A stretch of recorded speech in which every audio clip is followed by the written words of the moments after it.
G'day, hi, and welcome. Okay, I'm gonna do something that's probably gonna cancel my channel. Then once it's done, it's done. But I'll risk it. I'll risk it.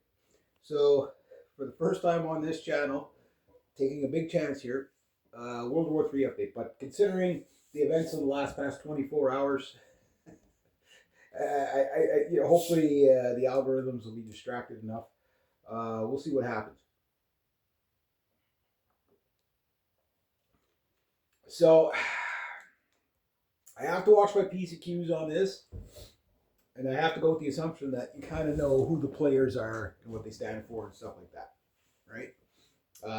I'll try to not hold back as much as possible, but I think by this state of the game, just about everybody knows it. I'm gonna have to cover obviously sensitive topics. It's like the problem is when you're the messenger, people attribute everything to you as that this is what you want, this is what you. No, I'm just pointing out what's going on and where it most likely is going to lead. So I think uh, yesterday I posted the video with my This Week in World Crazy, and boy, I didn't know when it was going to happen, and I talked about Nate and that other guy having the debate where that again, boomers are out of touch. On a lot, there's some smart boomers out of there, but most of them are out of touch because there's still areas that their brain can't comprehend. They can't go. Like when you look at the battlefield, you don't look at it for here's the good guy, here's the bad guy. It doesn't work like that. They're all if they're at war, they're probably all bad guys. It's these elites that never have to send their children or themselves to fight that send little, us to fight, right? These are the people that cause the wars. It's not John Q. Public. Never is, never will be. And no, none of these wars are for democracy and women and children. None of them ever. These are for bankers. These are for special interest groups and pure evil, blood sacrifices. There's religious components to this as well, right? And it's not just everybody thinks it's always just like one thing. This is the reason why they're doing it. No, there's a lot of reasons that they use. Uh, and everybody thinks, well, it's because they're incompetent. It's never because of incompetence. You could not have a war if somebody was incompetent. It takes years to plan wars, decades sometimes. That's why all wars, as they say, are bankers' wars because they're well financed, well in advanced, right? You can't just do a war on a whim. You can't just invade a country on a whim overnight. The logistics of that is really, no matter how good the military is, you have to plan or you're planning to fail, right? So this was a go ahead no matter what. This was going to happen no matter what. And people on my side of the fence were always saying, yeah, it was going to happen. So Nate over there, Canadian Prepper, sorry, buddy, you were right. My condolences because he now understands what I go through. It's like what I for years I've been saying. I hate being right because every time I'm right, it's horrible. You know what I mean? That's So this I'm right, you're wrong doesn't that's not what it's about. It's like okay, I'm looking at this. I've always taught my audience. Look at the dots. It's not what you believe. You gotta concede that to the other guy. What does he believe? What do you think he believes? What do you think he's willing to do? What do you think he's willing to carry out? So the Democrats, they're against the war because Donald Trump, right? They're not anti-war. They're just against Donald Trump. Look at it with the Epstein stuff, right? Like when right wingers were out there talking about Pizzagate, right? They all dismissed it as, oh, you're just a racist bigot and conspiracy theorist.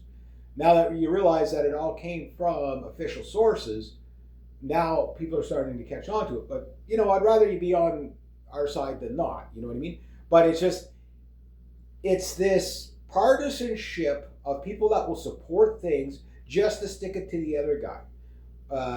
Both sides are bad at it. That's why I hate liberals. I hate conservatives because of both cocksuckers, assholes. Right? They don't listen. They don't pay attention. They're only stroking their own egos of my guy's the good guy and can do no wrong, and your guy's the bad guy can do no right. When there's a gray area that you really need to be prepared for, because if you're not, it's going to possibly kill you. So I will say, no matter who you are, if you're on the left, you're on the right, hope you come out of the ether and understand there's more nuance than that. Stop cheerleading, hold people to account, including your own.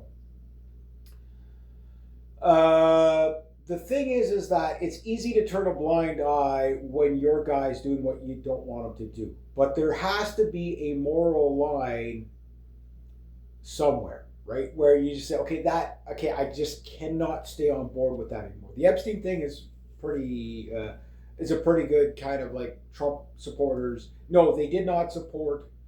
Like I'm listening to the most angriest Trump supporters. And again, there's a lot of Democrats. Well, you voted for this. No, they did not. They did not vote for that at all. They voted for a guy who promised to balance the budget. For a guy who promised take care of the immigration problem. You might disagree with that, but at least that's what they voted for. They voted for a guy who's going to fix the economy, make America great again, and bring back American manufacturing, and not maybe use a little bit of tariff leverage, whatever, like a normal, normal. They weren't expecting just like a global fucking tariff thing. They weren't like Trump didn't, he didn't signal that, right? The no more wars. Remember Trump just out there, all these illegal wars, all these fake wars, all these disastrous wars. The anti-war president. What happened, right? Well, they must have something on him, or he was evil all along. Like it's one or the other. It's one or the other. Trump is not a dictator. He is a bully. That is very clear. And with these neocon types, they have this peace through strength kind of mentality, which never works. There's no such thing as peace through strength. Diplomacy can fail, but it doesn't work peace through strength, because what they mean by that is using a big hammer to create more war, which creates more war, right? That's not peace through strength, not even close. Sun Tzu has a statement in The Art of War, something along, a madman will burn his nation to the ground to rule over ashes.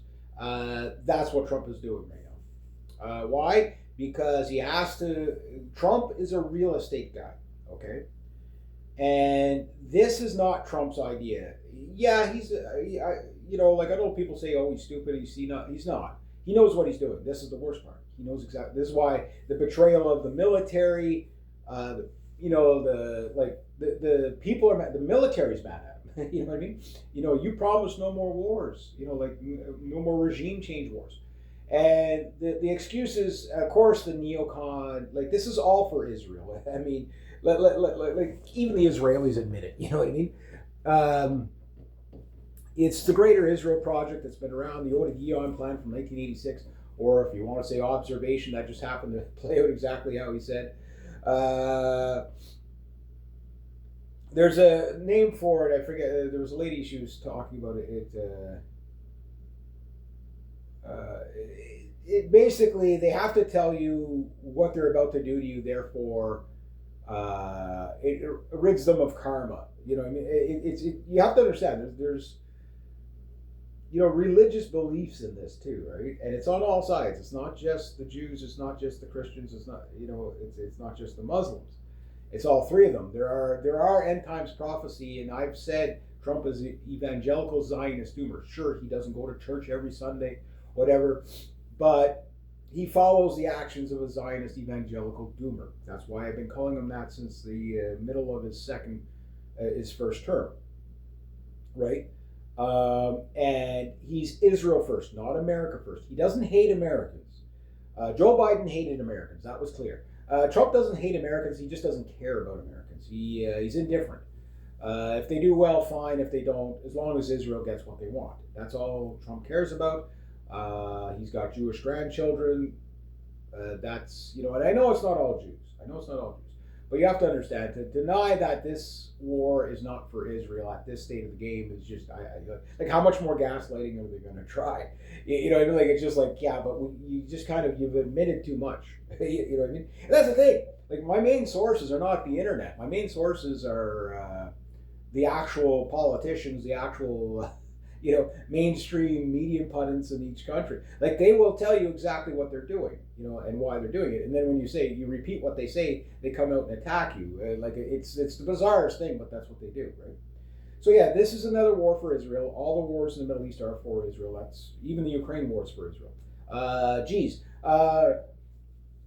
Looks like the Strait of Hormuz is cut down. It's a good thing they removed Maduro, because now they have a supply of oil. They don't have to worry about the oil from Saudi Arabia, right? Yeah, we'll be getting into all that stuff too. This is going to be a very long report, just so you know, so get comfy. So the thing is that there's a blackout in Iran, obviously, but obviously they're getting hit hard, okay? One last thing to say about, like, Nate and the other guy. Like, not even 24 hours, the "I told you so" came in, right? But how many people believe that Trump, was really truly negotiating? Like, look, the last time, the 12-day war, okay, they were negotiating when they attacked again. You know what I mean? They used the negotiations as a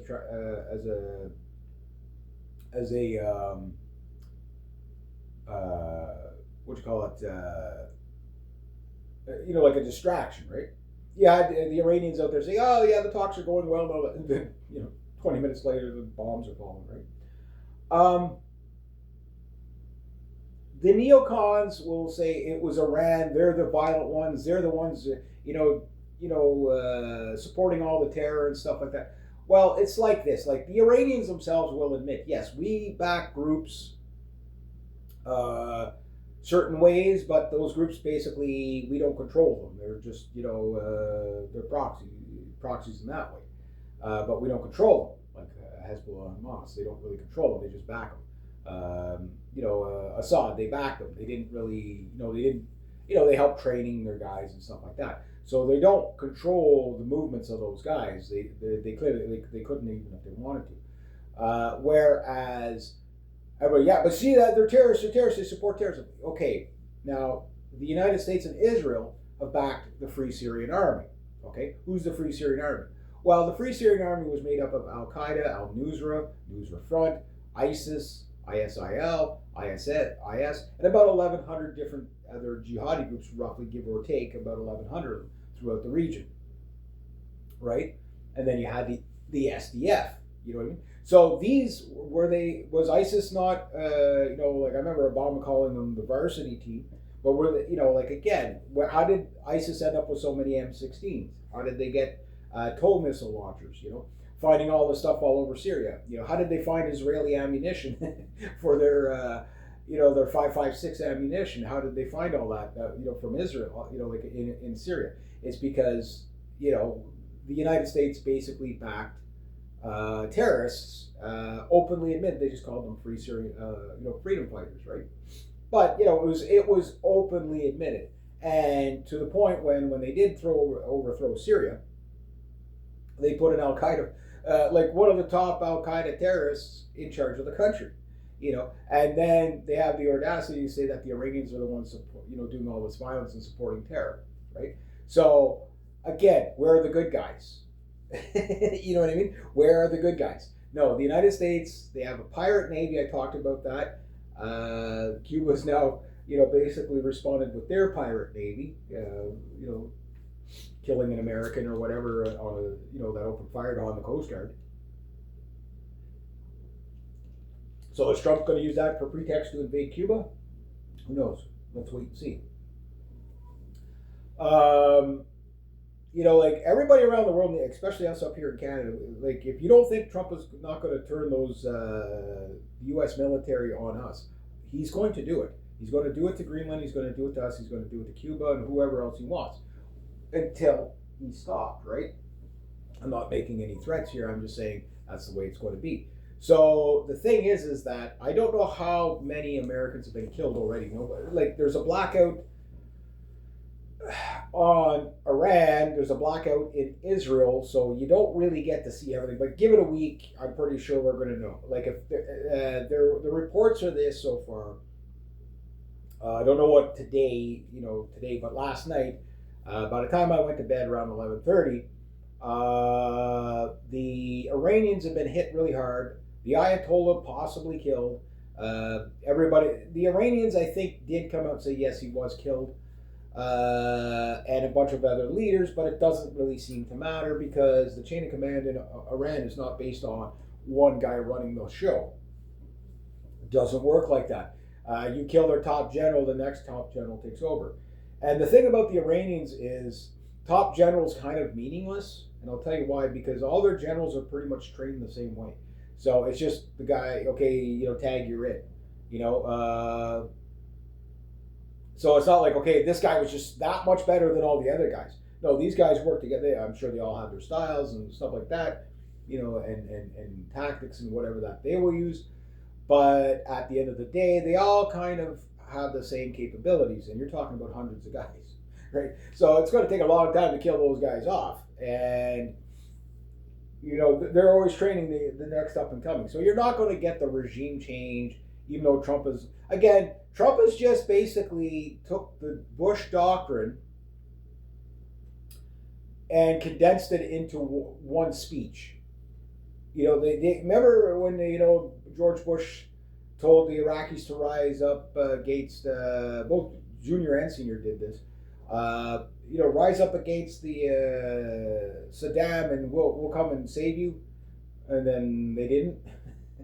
Well, basically, what Trump was doing, telling the Iranians to rise up, and this is why you're seeing all the propaganda of all these Iranians all over the world celebrating the death of the Ayatollah. For every one guy that wants him dead, there's about 10 guys that want him alive. So take that. It's just like it's the same thing with the Venezuelan thing. Like half the people I'm pretty sure most of them didn't like Maduro, but half the people there were for the regime change. Half, probably not even half, were against it, right?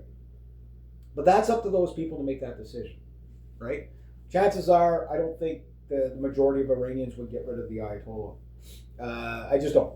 I do believe most of them are on board with it. Just from what you see, because the protests aren't like in Egypt when they overthrew Morsi. That was very clear that they wanted him gone. You had 80 million Egyptians fucking or 11 million of them, protesting, saying "Get the fuck out, you're fired." Yeah, okay, that you could clearly say the majority of Egyptians were like, yeah, you're gone. But you don't see that with these protests in Iran. These are mainly led by like the CIA and Mossad and stuff like that. They'll take a grassroots protest, and then kind of like what they do here. Only there, what they did is they had guys running around with machine guns and flamethrowers, killing the Iranian police, right? So that's why so many people got shot and killed. Like the Iranians actually tolerated more than what you'd think. Here they use the Antifa, right? The Antifa, they just don't arm them. They just let them throw Molotov cocktails and piss cocktails and stuff like that. But yeah, that's how it was done. And it's so easy to see that. You usually end up finding footage at some point. It's a little harder now because things are a lot more cracked down on, but but to think that the CIA had nothing to do with the violence there, that's why people get caught. Does that mean I support the Iranian regime? No, I mean I wouldn't want to live there, But I also don't want them all living over here either. Oh, how dare I say that? No, we've got to take out all the refugees now. Yeah, I'm pretty sure we probably have enough proxy groups here, sleeper cells here that when it does get really gloves off. Like you're gonna wherever you go right now, keep your head on the swivel. Between the mentally ill, the drug addicts, and the criminals, now you got to worry about the terrorists, because they are going to get even. Civilians are getting killed, of course, and I'm going to talk about the motels getting hit. That's not accidental.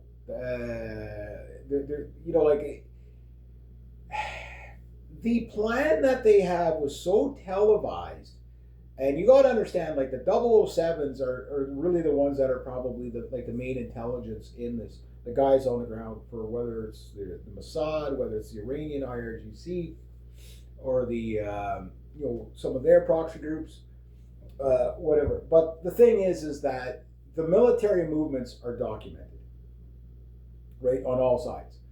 So the Ayatollah was apparently taken out at his compound, uh, and some high-ranking brass. So far, what it looks like.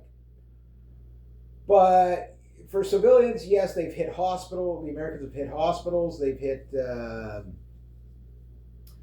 school, apparently, allegedly killing like 70, 80 girls.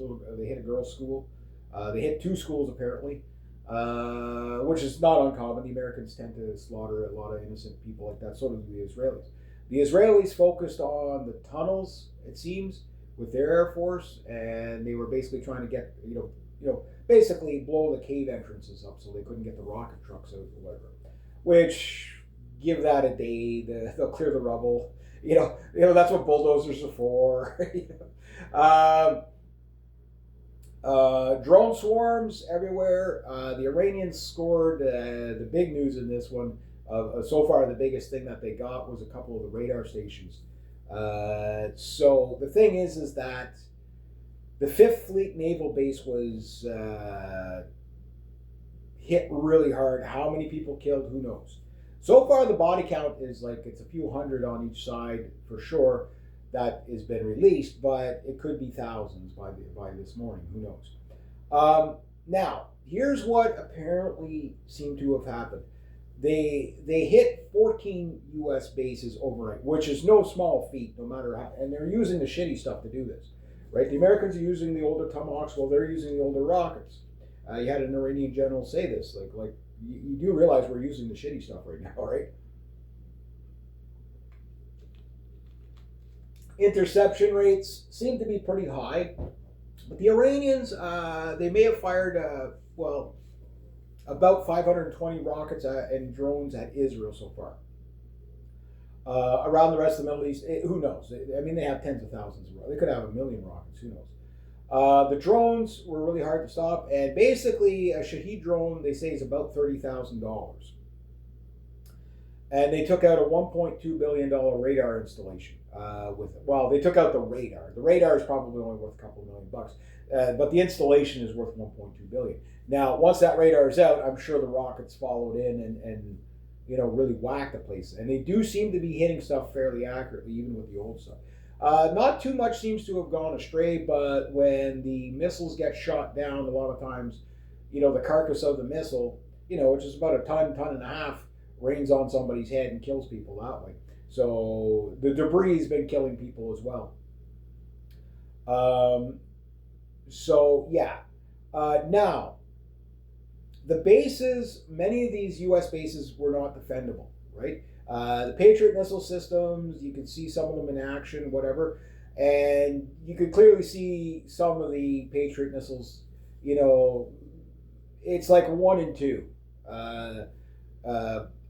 interception. So they fire 3 missiles, they shoot down 1 missile. Sometimes they'll fire, it's like 1, 2, and then 3, right? Usually if the first 2 missiles miss. That's typically how the batteries work. But you have to understand, you're firing $1 million, like $3 million missiles every time at like $100,000 rockets, right? Like again, the cost right now, just Trump's always saying, we're gonna have to print another $1 billion just to keep it going. Hopefully, we won't have to, but we're gonna do that. That's what he said last night, in his address to the nation of the attacks, right? Because it's Iran's fault, when a bully attacks you, it's your fault, right? So the thing is that, there's a lot of these military bases have been cleared out. So where are all the military people, right? Well, this is why you have all these motels getting hit. And it seems like they're very specific, the floors they're hitting with these drones. Like these drones are not super accurate, but they're accurate enough that they'll at least hit the floor that they need to, and it kills everybody on the floor. And then some of them are getting actual rockets, but these are probably high level military brass. Like they're probably staying in the hotels, right? Um, so hotels are actually legitimate targets for the Iranians because I'm not agreeing with it, but I'm just saying, if you got a military base and everybody's off the military base, so you can flatten it. We're going to flatten the military base, but we want to kill the soldiers. Like that's what people have to come to terms with. Like, it's only when they're under attack that they start to understand that no, these guys really want to kill us. Like this is not Desert Storm. Like the opening shots of Desert Storm were nothing like this. Like there was no way for Iraq, even with the firepower they had back at the time, even with their Scud launchers, that could have pulled this off. There was no way they could have done it. So you have to understand that the Iranians, they're going to pace this out, right? So they're going to burn up those air defense systems and either get the carriers on the reload. I don't know if they're going to sink the carriers day one. I think what they might do is wait a week. And here's why, if it hasn't happened already. The reason why is that they're still showing restraint, and this is what people don't get. The Iranians are still showing restraint. Now, how many air defense systems did they lose? I don't know. How many fighter jets got shot down? I don't know. There's reports that, again, take it with a grain of salt. I don't quite think this is the case, but apparently some F-35 shot down some MiG-29s, possibly. So take that with a grain of salt. There's also a U.S. warship, a minesweeper or something may have been destroyed, or a Corvette or something like that may have been destroyed. Take it with a grain of salt. Can't verify it. And it might not have been a U.S. one. It might have been an Israeli one. Who knows? There's reports that a carrier group was under attack, but which one did it happen? Who knows? Right? So that's what was there so far. There's footage clearly of the U.S. doing strikes on Iran, hitting like radars and air defense systems and anti-aircraft guns, shit like that. Some aircraft, parts aircrafts on the ground, stuff like that was very clear. That was happening, and explosions everywhere, right? But what we don't know is whether the strikes were carried out over the targets or if these were just drones watching the cruise missiles hit. Lots of footage of cruise missiles zipping all over the place.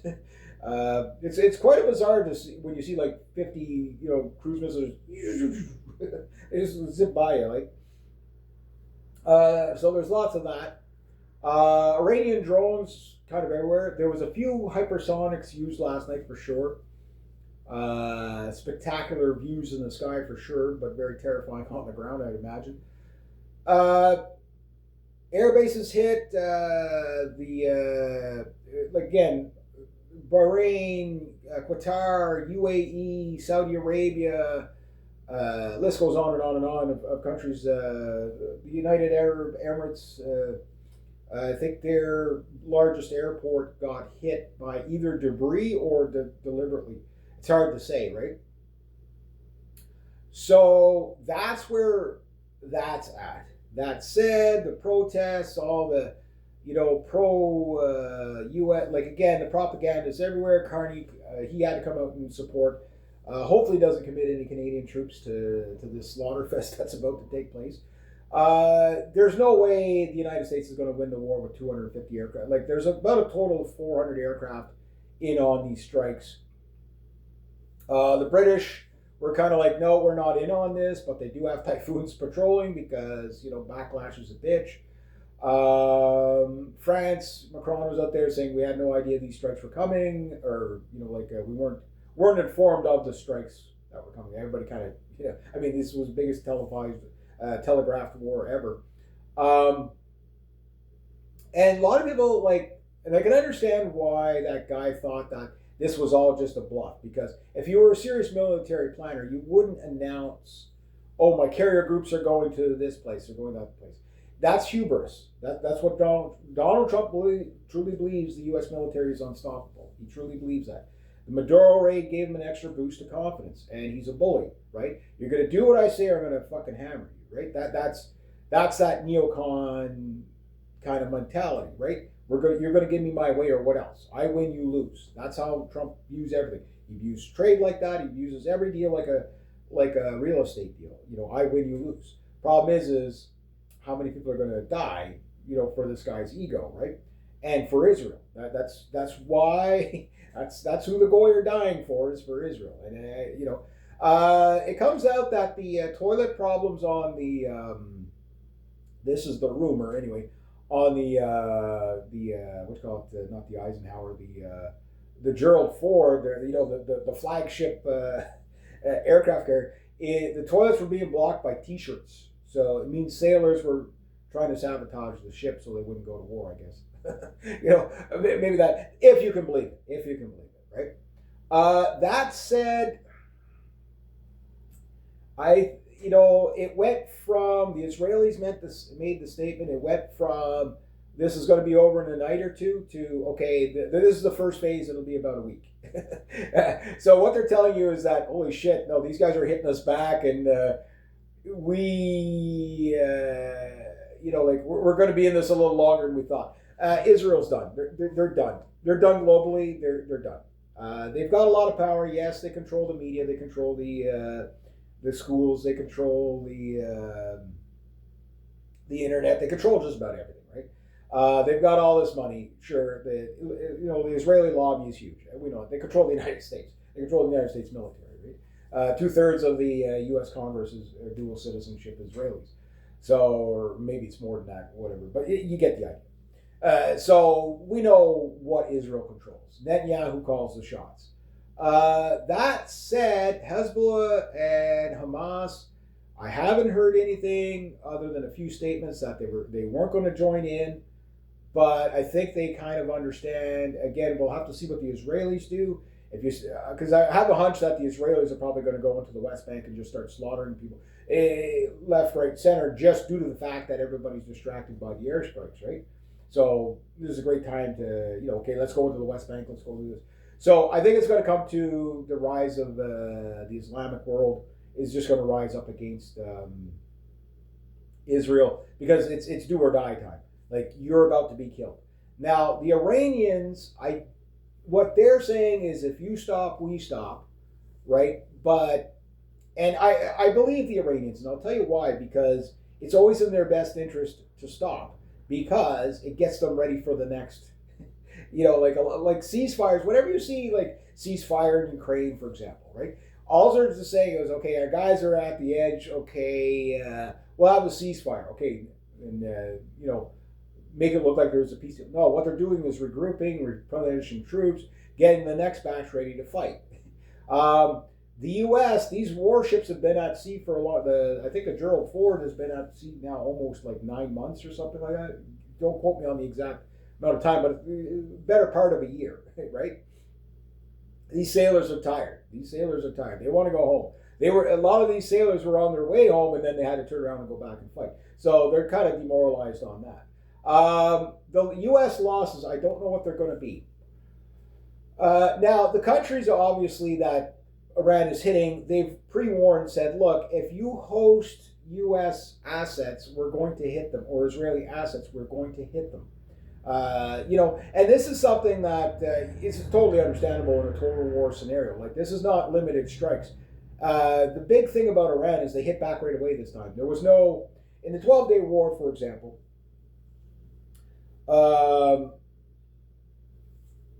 Trump did the strike, Israel did the strike. The Iranians said, yes, we're going to respond to that. They gave him a month or 2 months, and then said, okay, we're going to be hitting you on Friday. You know, and this is our calculated response. Here we go. And they threw the softball missiles, which were too much.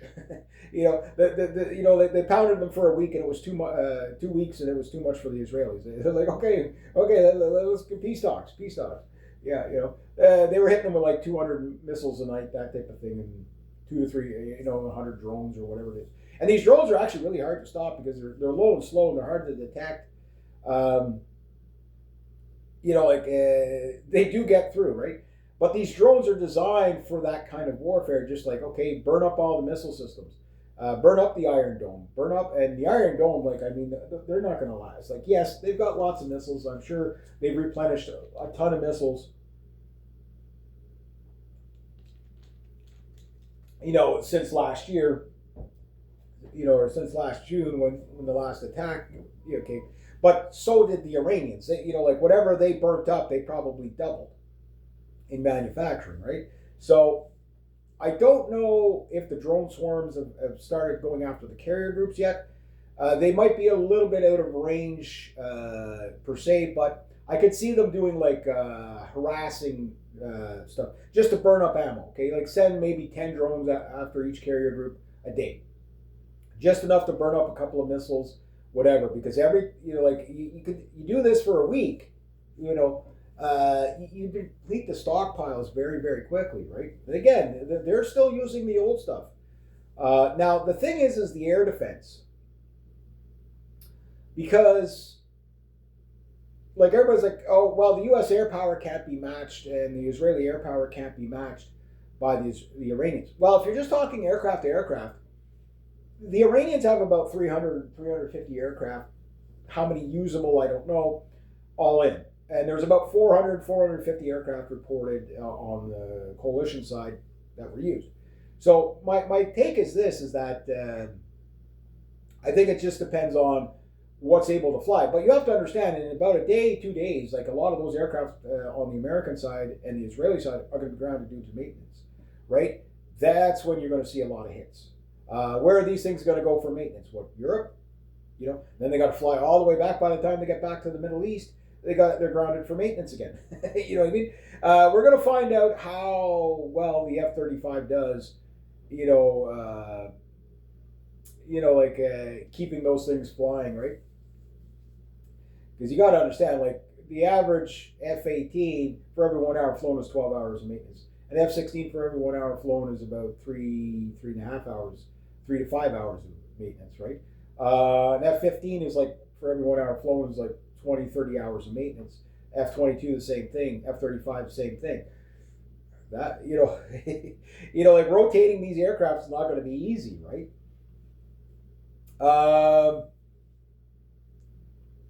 We'll have to keep an eye on, like where, or like how the Iranians, they're not gonna. I don't think they're like. I didn't know if they were gonna just like blow their wad in one load. You know what I mean? Like just kind of like, okay, let's just like vaporize Israel. But they're not going after civilian targets in Israel. They're still going after strategic targets. So I'm thinking what I'm thinking is that they're like, okay, no, we're probably gonna be fighting this war for like a year and a half. Let's just like, be smart with our depletion of missiles and drones. So in other words, don't fire the things faster than you can replenish them. That is a very smart strategy when you think of it, because if the Americans try to do the same, it's still, for every one rocket that the Iranians fire, or one missile that the Americans fire, you could fire 3 to 5 probably Iranian rockets or more, maybe even 10. you know what I mean? Like that the strategy is low tech, works no matter what. Close enough is good enough is going to be superior. Now, mind you, I do believe they're going to fight this in phases. So as aircraft get grounded due to maintenance, you're going to increase the rocket attacks while the aircrafts are on the ground. Best place to destroy them, right? Or if they're stuck on the aircraft carrier and suddenly, suddenly the carrier is just like full of aircraft that need maintenance. You got to get those aircraft out of there. You can't keep them on the carrier deck. You have to have serviceable aircraft on the, combat ready aircraft on the aircraft carriers, right? So they're going to have to bring in more aircraft carriers, as like you're going to have like a couple of dropping off points or relay points where, okay, you fly from this aircraft carrier to that one, for backup maintenance, and then you fly back to like a European base or something like that, whatever it's going to be. The countries involved that are getting hit, of course, they don't like their countries getting hit. But, like you can't have your cake and eat it too. You know what I mean? Like if you ally with the United States and their assets and everything like that, of course you're going to get hit. Like what do you think was going to happen? You know what I mean? So And it's not like these countries can take Iran. Like Iran can take. Iran is about to rule the entire Middle East. They either fall like, yeah, but the Ayatollah is gone, therefore the regime is gone. It's a regime change. See, that's Hollywood thinking. It's kind of like with the Maduro thing. Like there's a lowbrow type of people that watch, say, like Fox News or CNN or whatever, and it's usually the boomers that they're like, well, we got the Ayatollah, therefore we won, but the war's still going, right? It doesn't compute that. No, it doesn't work like that. Like that's not regime change. You know what I mean? Like you have to kill a fuck ton of people to have regime change. You have to kill an entire political class, right? And that's how you get regime change. And at that, not only do you have to do that, you have to make sure the populace doesn't reelect the same thing.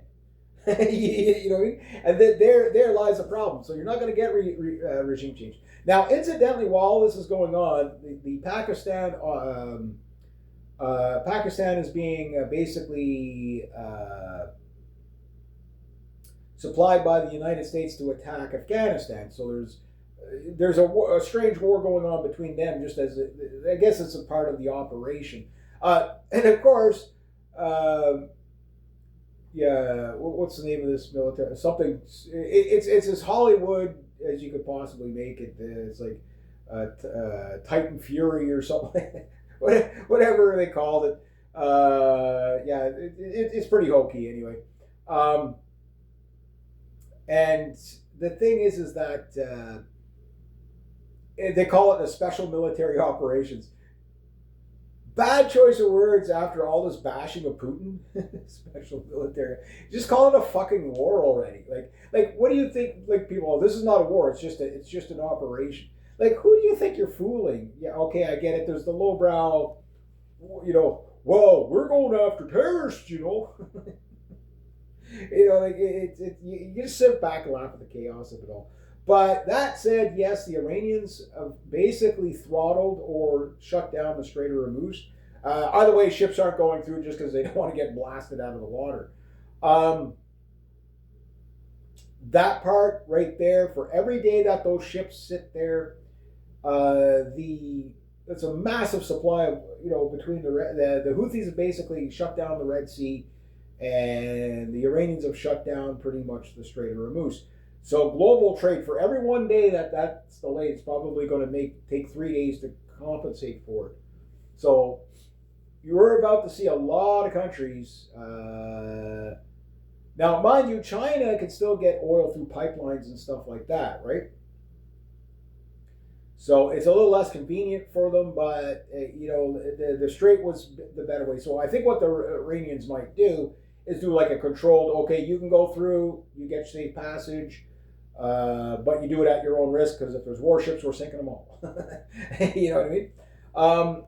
Like basically the Houthis control the Red Sea pretty good with that. It's like, okay, here's what you're going to put on your transponder so we don't blow you out of the water.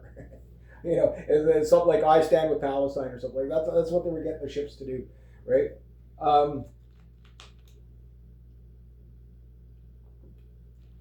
Now, if the Iranians want to really play hardball, and this is, again, if you thought, again, the whole Maduro raid was about helping the Venezuelans, no, because Saudi Arabia is probably about to have all its oil fields destroyed. Like literally. That would cripple pretty much, like, don't get me wrong, like people are still talking about economics, of Iran. Like, oh yeah, but their economy is going to tank and blah, blah. It doesn't matter. You know what I mean? They'll endure that. Like that doesn't matter at all. They'll just, the Iranians are a tough people. They've been sanctioned for fucking 40 years. They're going to be able to figure it out. You know what I mean? They've never had a rocketing economy anyway. It's not about that. Like the West is trying to kill them. Like it's like basically this is what General Wesley Clark talked about in 2009 when everybody called us conspiracy theorists. Here's this general openly, spilling the beans, saying we're going to take out 7 countries in 5 years, and we don't even know why. And the last one on the list is Iran. Well, I don't think so. I think it's going to be 8 countries. Because I think the last one on the list, if you're starting to listen to Netanyahu, oh, well, after Iran, Turkey's going to be a problem. So it looks like they're already planning on to go to war with Turkey. Now, Turkey's going to go to war with Germany at some point anyway. A lot of people don't see it yet, but I could see it. Mostly it's going to be over the migrant crisis. But it could also be like Turkey might get the jump on Israel because Turkey can beat the shit out of Israel pretty bad. Like, I mean, Israel can't stand up to Turkey. There's no way. Even with the United States helping them, it would be Turkey is not quite as powerful as Iran in some ways, but they're more powerful in other ways. Turkey is one of the largest, armies in NATO. Like in if you want to call it Eurasia,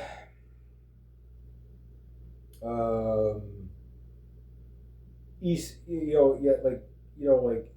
like Europe type of thing. Well, Turkey has next to the Ukraine has the largest military. You know what I mean? Like they're huge, right? They have their problems. Turkey's economy's bad. Like everybody's economy's bad. Like, what do you think a lot of this war is for? Trump. Okay, the Epstein thing's bad. Is trade war disaster is like really really bad. There's still people think that it is they're winning with the tariffs. I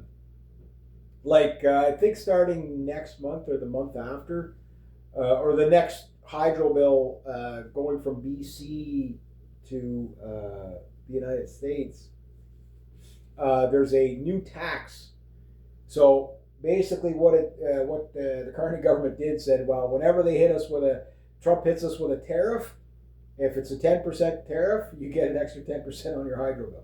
If it's a 20% tariff, like pertaining to energy, it's a new energy thing, right? So basically, whatever Trump throws at us, your hydro bills in the States go up by that much. So just so you know, yeah. But you're winning. Don't worry. You're going to make billions of dollars. Yeah. We're not going to even pay back the companies. The people. Yeah, it's. Oh my God, it's horrible. Decapitation strikes. Okay.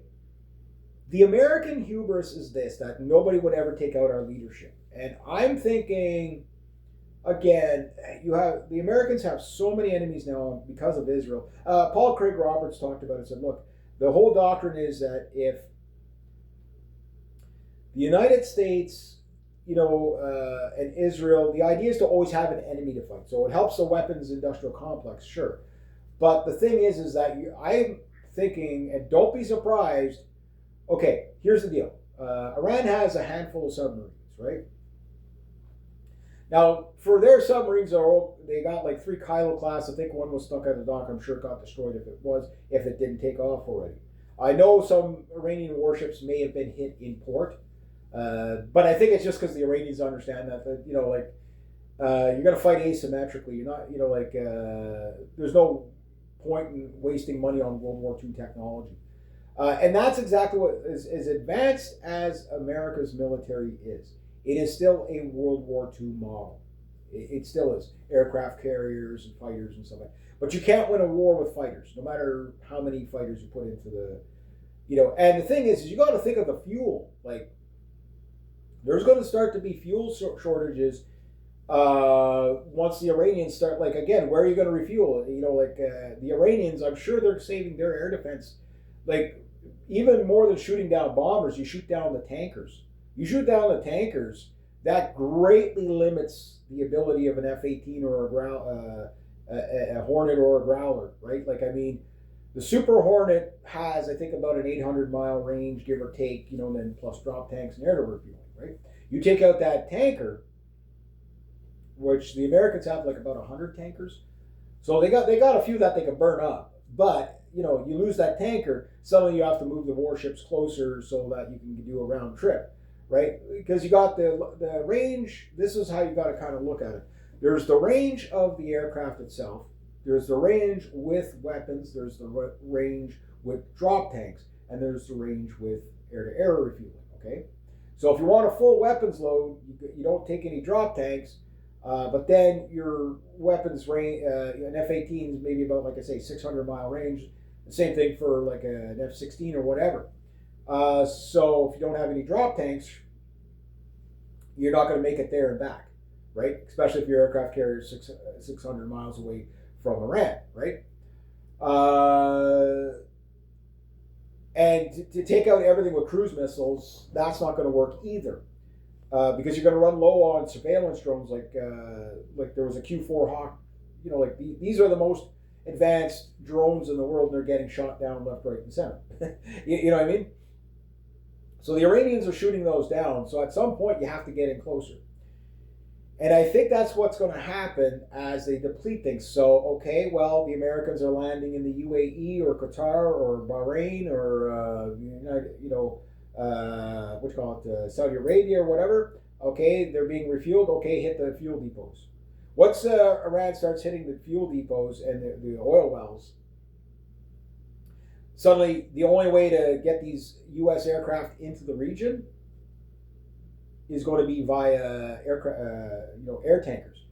But again, the air tankers, they can't come in close to Iran at all, because if they do, they're going to get shot down, right? And if they get shot down, then the carrier group has to get in closer. Now, if I'm an Iranian general, what I'm going to say is, when the aircraft carriers are way out there, right? And a few analysts are saying this too. I'm thinking the Iranians are going to allow them to get, hit some of the older radar systems or whatever. It doesn't matter. Like, they rebuild these things. They probably got stockpiles and stockpiles of these things. Anyway, they're cheap, right? They're cheap. Okay, well, put it out there. And how many are decoys that are getting hit? You lose a couple of guys around a Zu-23 anti-aircraft gun. It's not a big. Yes, it's a loss of life. I get that, but the Zu-23 is not really a big loss. You know what I mean? And it might get lucky and knock down a couple of drones or whatever. But it burns up U.S. ammo and fuel, right? The fuel is the lifeline. So here's what I'm thinking. Don't be surprised within a week or so, there's 2 Iranian Kylo submarines that are not accounted for. They don't know where they are. My hunch that week, if the Iranians really wanted to stick it to the Americans, I doubt they would do this, but if they wanted to, they've been using World War II Wolfpack scenarios with their midget submarines, right? In the Strait of Hormuz. You go in there, you're not going to send a Virginia class submarine in there. It's too shallow. It'll be grounding out. But these midget submarines, they can operate in there with impunity and just do these rest on the shore bed, do these little ambushes. There's only 2 torpedoes on these Goddard class submarines, but it's enough. And then they have one that's a little bit bigger. I think it carries 4 torpedoes or 8 torpedoes in total.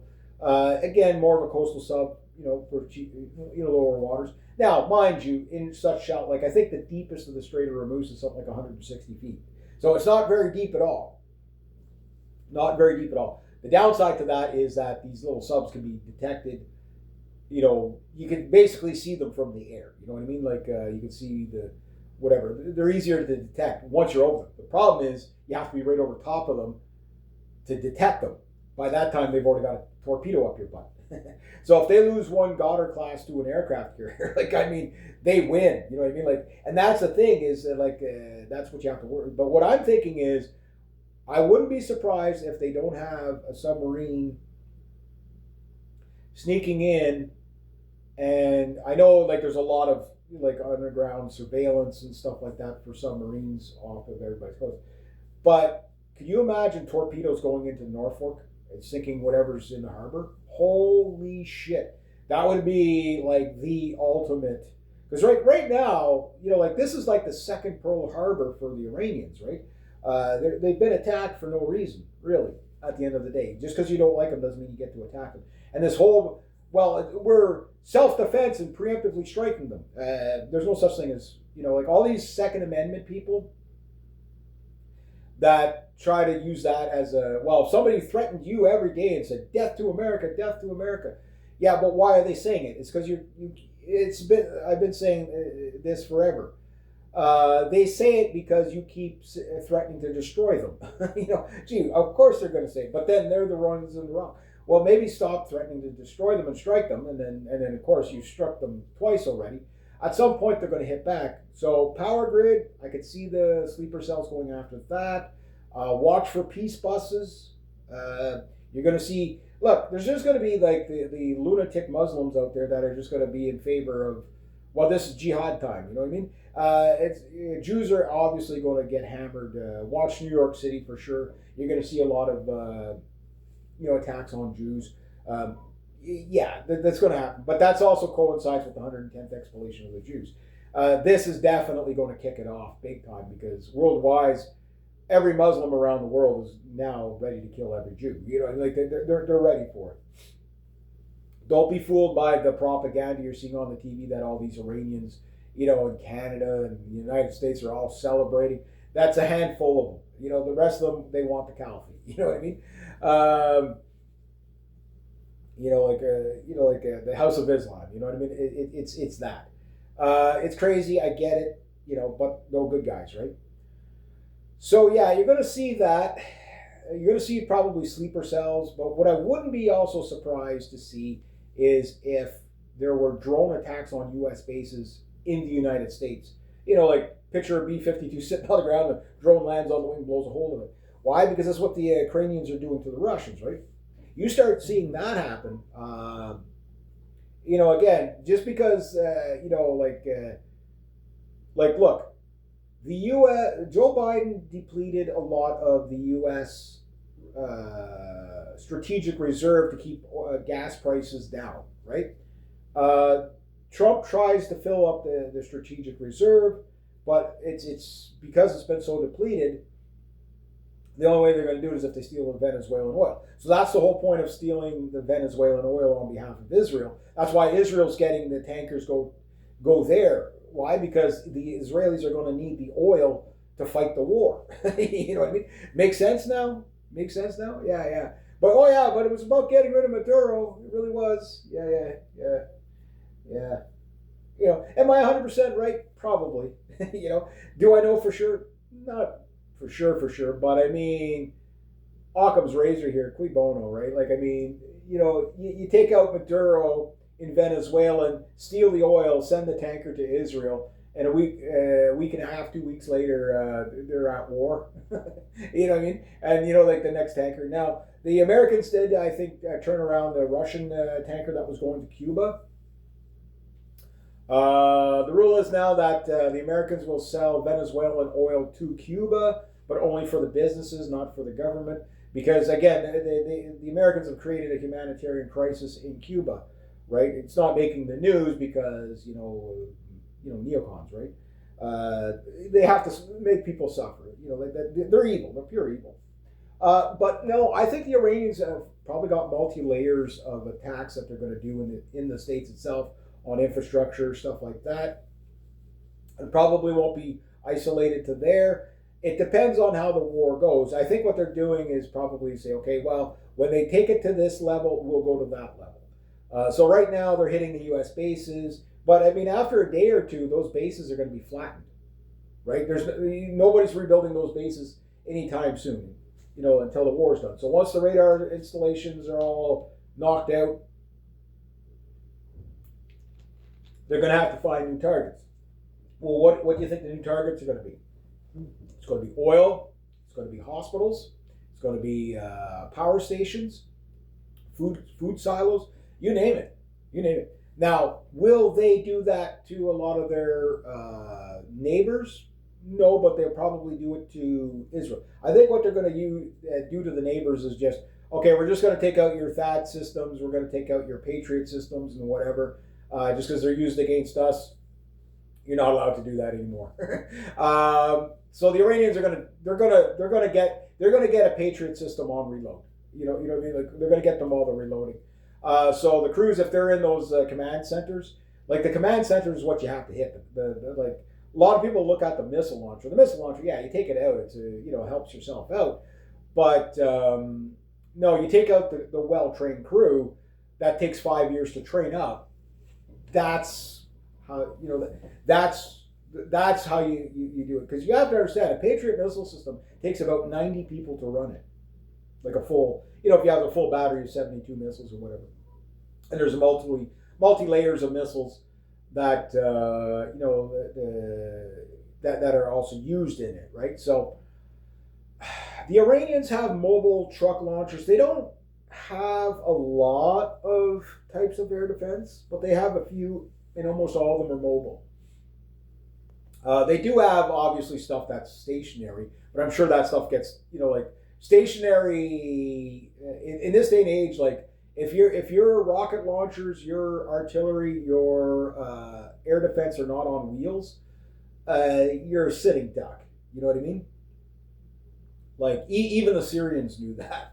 And again, we don't know exactly everything that the Iranians have, and like there's a lot of stuff that's still being, like the Iranian general said, you're about to see some of our wonder weapons pretty soon. Keep doing what you're doing. You'll learn it. But they're going to fire the old stuff first. But there's a lot of old stuff.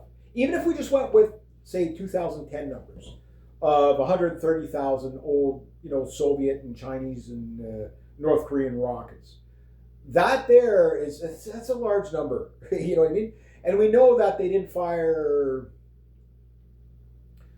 They might have fired 2,000 missiles total in the 12-day war, something like that, and maybe about 1,000 drones or something like that. So again, not even scratching the surface. And we know that the Russians are using, hundreds of drones per day in the Ukraine. Again, they have more drones than they use per day, right? Like the way they use them is like, okay, well, we found something, let's now send something out to hit it. Now the thing is there's always just the man on the street. That's your best spy.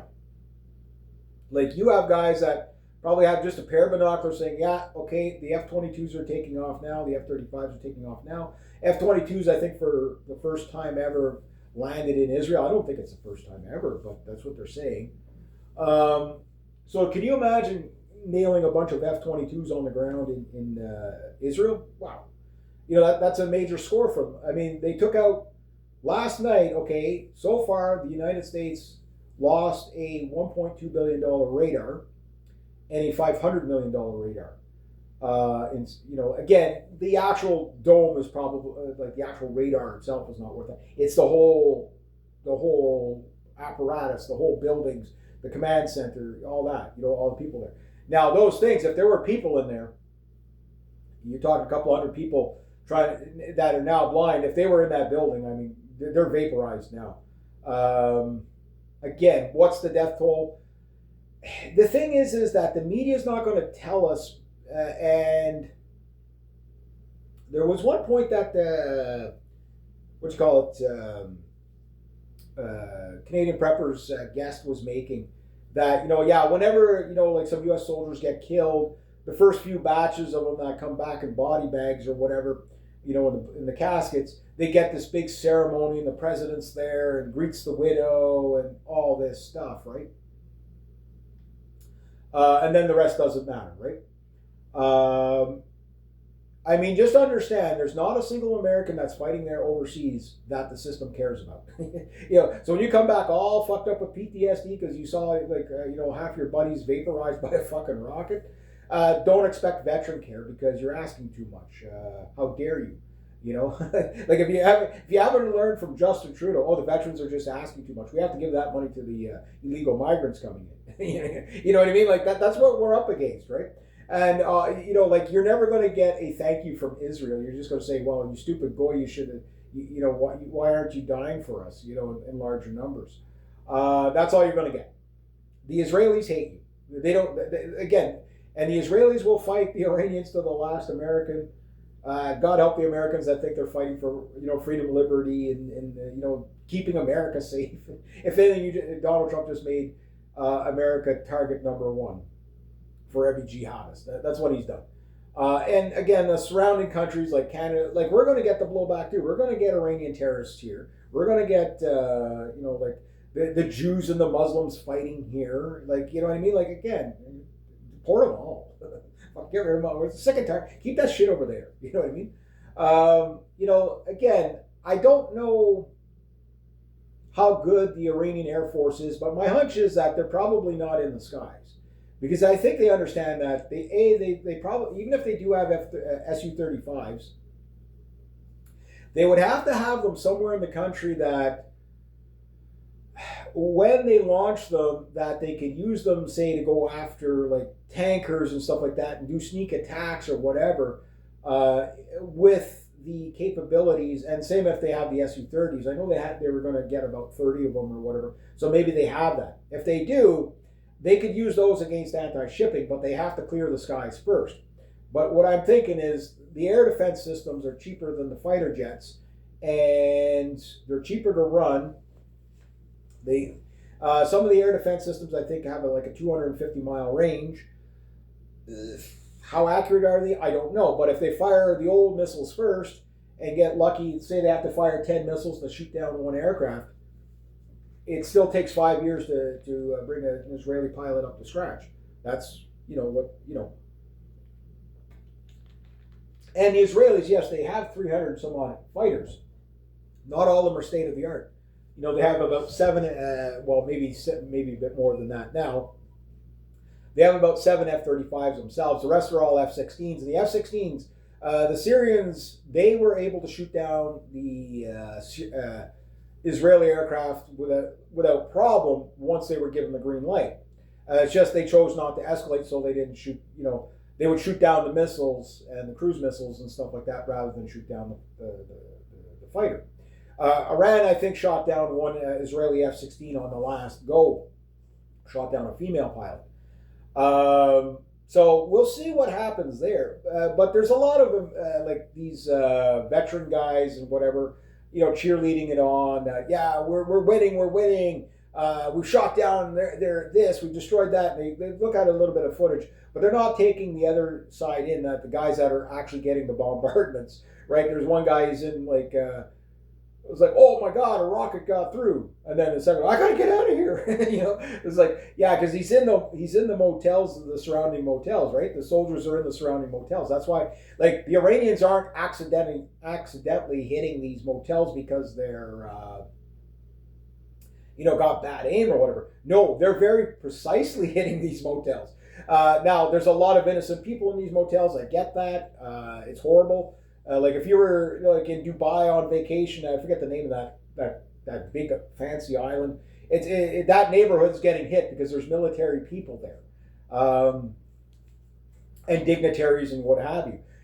The Iranians, the Iranians, the IRGC and the Quds forces, they're not going to come out until the Navy's close, right? And I think what the IRGC is doing is, again, they're just gathering more intelligence. Okay, where are these guys right now? Again, just guys with like radios and fuck, they could be using Morse code for all we know.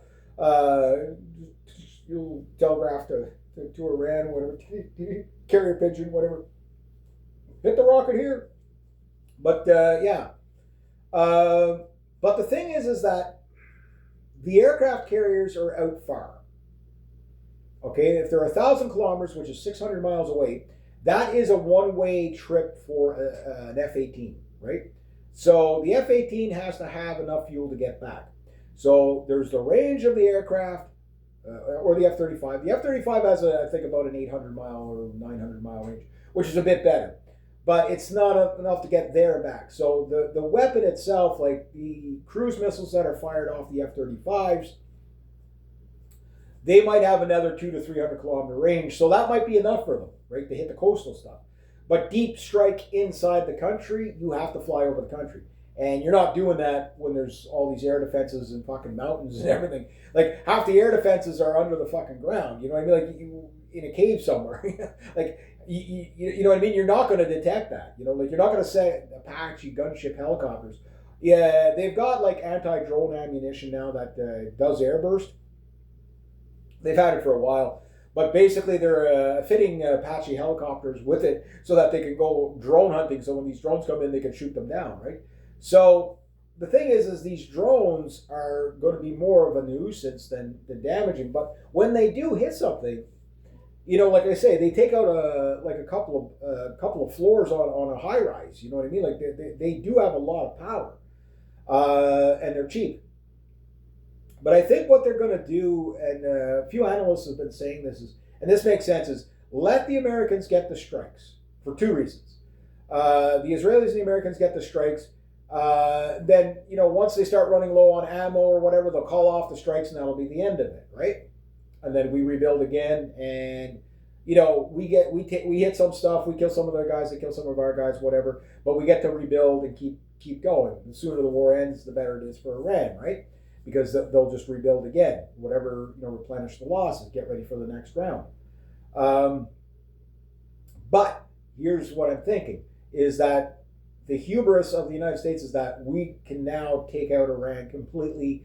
You're going to have like daily bombing runs from America to the Middle East, of B-52s, just a stream of them, right? But again, I wouldn't be surprised if we didn't see container ships or Iranian submarines off the coast of the United States hitting, basically naval bases and shit like that. So far, like I say, the Iranians, I don't know what today's going to have, but they've been keeping it, if you want to say professional, and not, and just going after actual military targets, right? Because, they don't actually want to start a war with their neighbors either, but, and they're, as much as like Saudi Arabia or UAE or Qatar is going to dislike getting hit on the bases, because, obviously, you're hitting their territory. They're going to understand it to a degree that, okay, well, we'll condemn it, but we're not going to escalate it because, if it goes weapons free, they'll kill all our citizens. You know what I mean? And we don't even know if the Iranians are going to use chemical warfare. Now, according to the Iranians, it's the reason why they don't have nuclear weapons. One of the reasons they say is that it's against their Islamic doctrine, right? Like it's considered a sin. Now, you might not believe them, okay? And again, I don't trust them myself, but it is plausible that they do believe their own rhetoric that much, right? But I've always said they don't need nuclear weapons to win the war. Like, these rockets and drones are going to win the war, and air defense systems will win the war. You know what I mean? Like, it's only a matter of time before they start using the longer range rockets. Like, when Trump said that, they're working on nukes and stuff like that, and that the Iranians can't have nukes, the Iranians have been saying, yeah, we're not going after nukes. You got what you wanted. Leave us alone. They've been saying it for years, right? Oh, but I don't believe them. Yeah, but the thing is that they haven't demonstrated at all that they've got nukes. But if they do have nukes, they bought them. You know what I mean? Like, why would they go through the problems of enriching stuff when they can just so freely buy it from North Korea or China or whatever? You know what I mean? But again, they don't need nukes to win the war. Now, would they resort to chemical warfare? Look, when they fired back against Saddam, they didn't use chemical warfare. You know what I mean? Back in that, the United States supplied Saddam Hussein with, like mustard gas and sarin gas and stuff like that, VX gas, to use against the Iranians back in the 1980s or whatever. But the Iranians didn't use anthrax and mustard gas and all that in retaliation, even though they had it. They could have used, same with Syria. Like, Syria had chemical weapons as well. They could have used it. In fact, Syria was dumb to get rid of their chemical weapons because when they did, that was their main deterrent. And then, of course, the United States overthrew them. You know what I mean? So the Iranians, I don't know if they still have chemical weapons. They probably still do, but what kind of condition would they be in?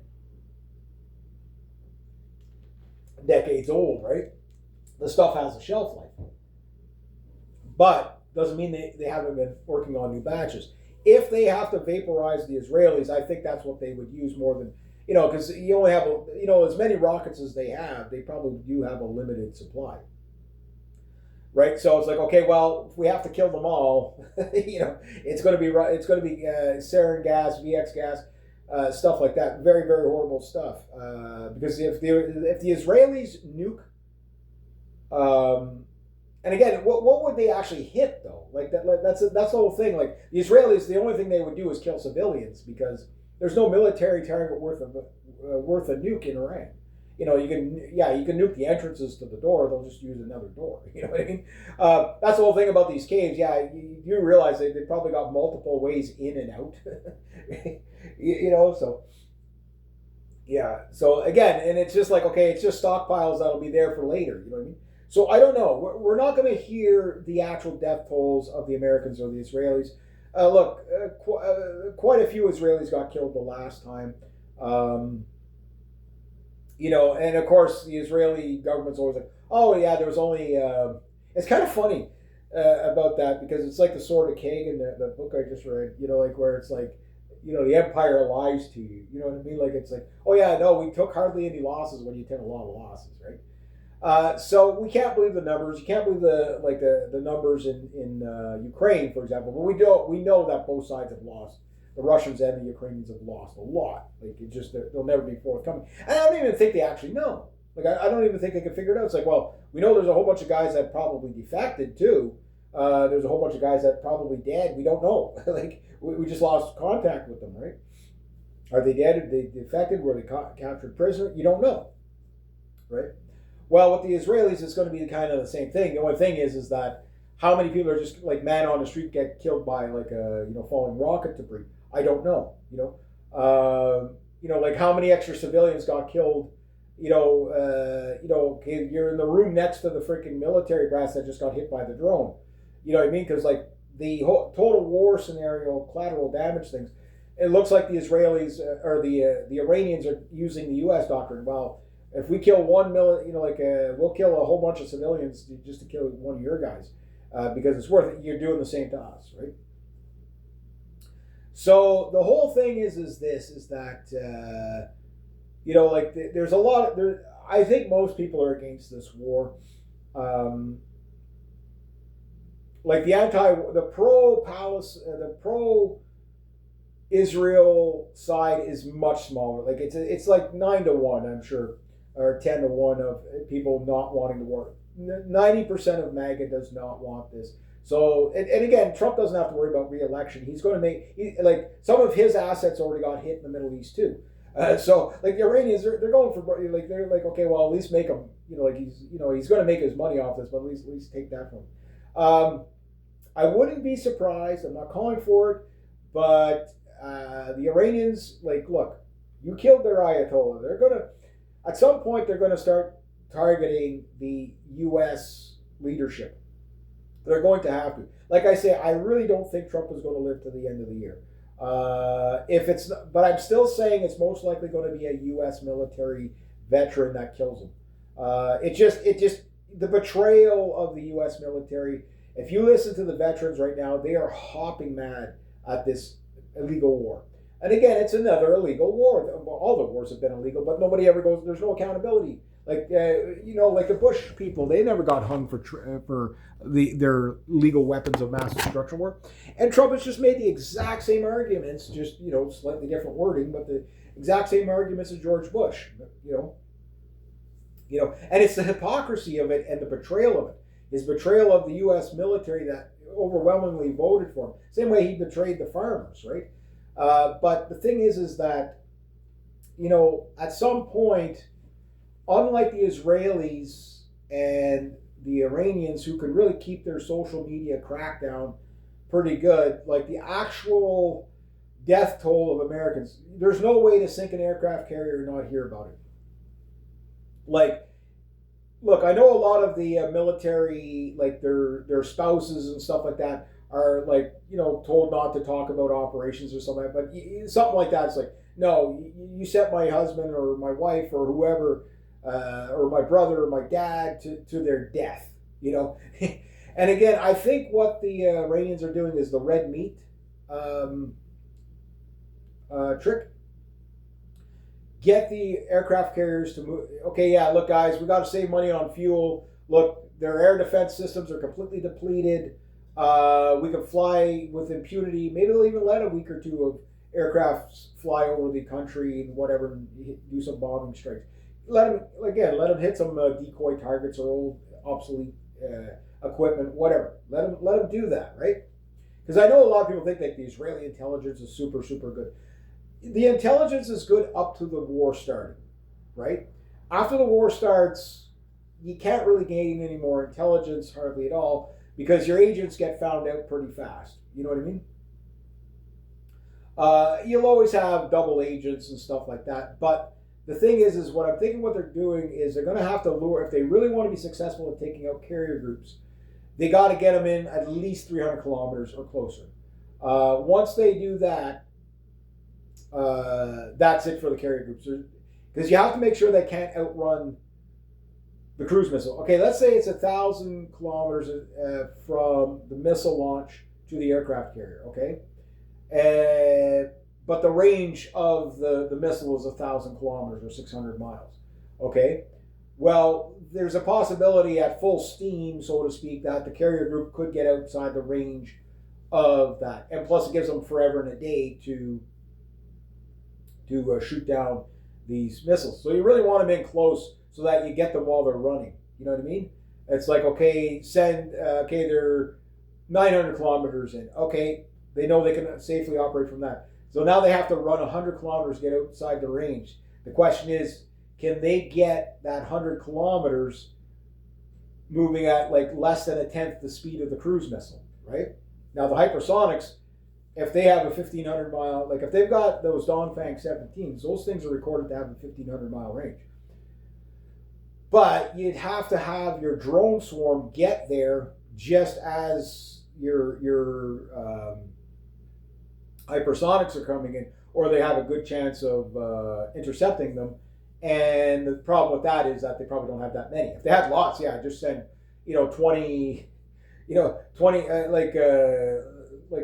30 missiles in one battery per ship. You only need one or two to hit, maybe four at the most to sink a ship. Maybe you need 10 hits to sink the aircraft carrier. But maybe one will cripple it or, disable it. Right? They don't necessarily have to sink the aircraft carrier, but it's in their best interest to do so. Because if they do, yes, that's a massive loss of life.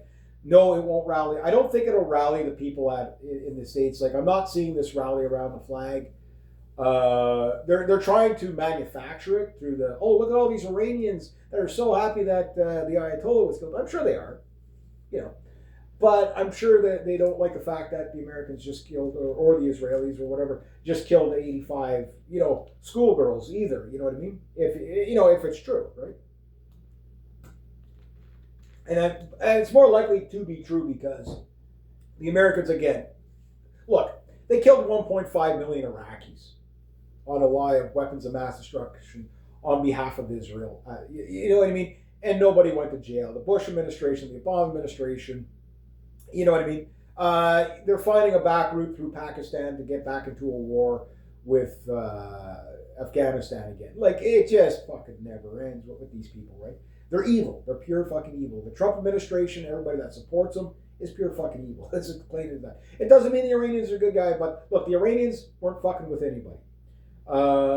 Sure, they were looking after their own interest, but look, if Israel and Iran want to wipe each other out, let them go at it. Keep us out of it. All these endless wars, right? What for? What for? Now, that said, the other thing that I'm wondering is, maybe the assessment's right, and Iran is a complete paper tiger. Well, if that's the case, they'll be down in a week or so. But that said, they're not going to overthrow the regime and fix the country. They didn't do that in Iraq. So basically, now you have another country that'll be bombed to bits like Iraq. Millions of people will die and starve to death. The Israelis will get what they want again. And new boss, same as the old boss, right? That's the best case scenario for the Americans and the Israelis, right? Or the regimes, right? So, that said, the humanitarian crisis that's already going on in these countries, let alone, again, we've allowed the Israelis to carpet bomb, the Palestinians, which right now I'm sure they're like going fucking full bore on that too, because everybody's distracted, right? So the West Bank and whatever, And again, would Turkey come in on defense with Iran? I don't think so.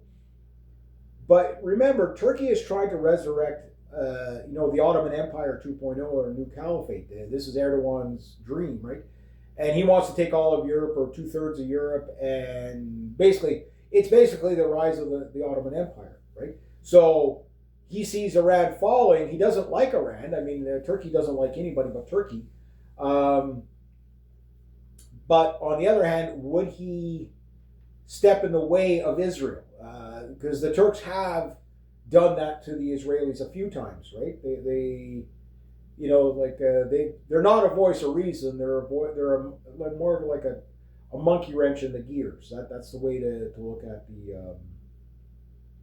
the Turks, right? But they said, don't destroy Iran. Don't kill the Persians. That said, I still don't think like American air power is not enough. Like these aircraft, they only get so many flight hours, right?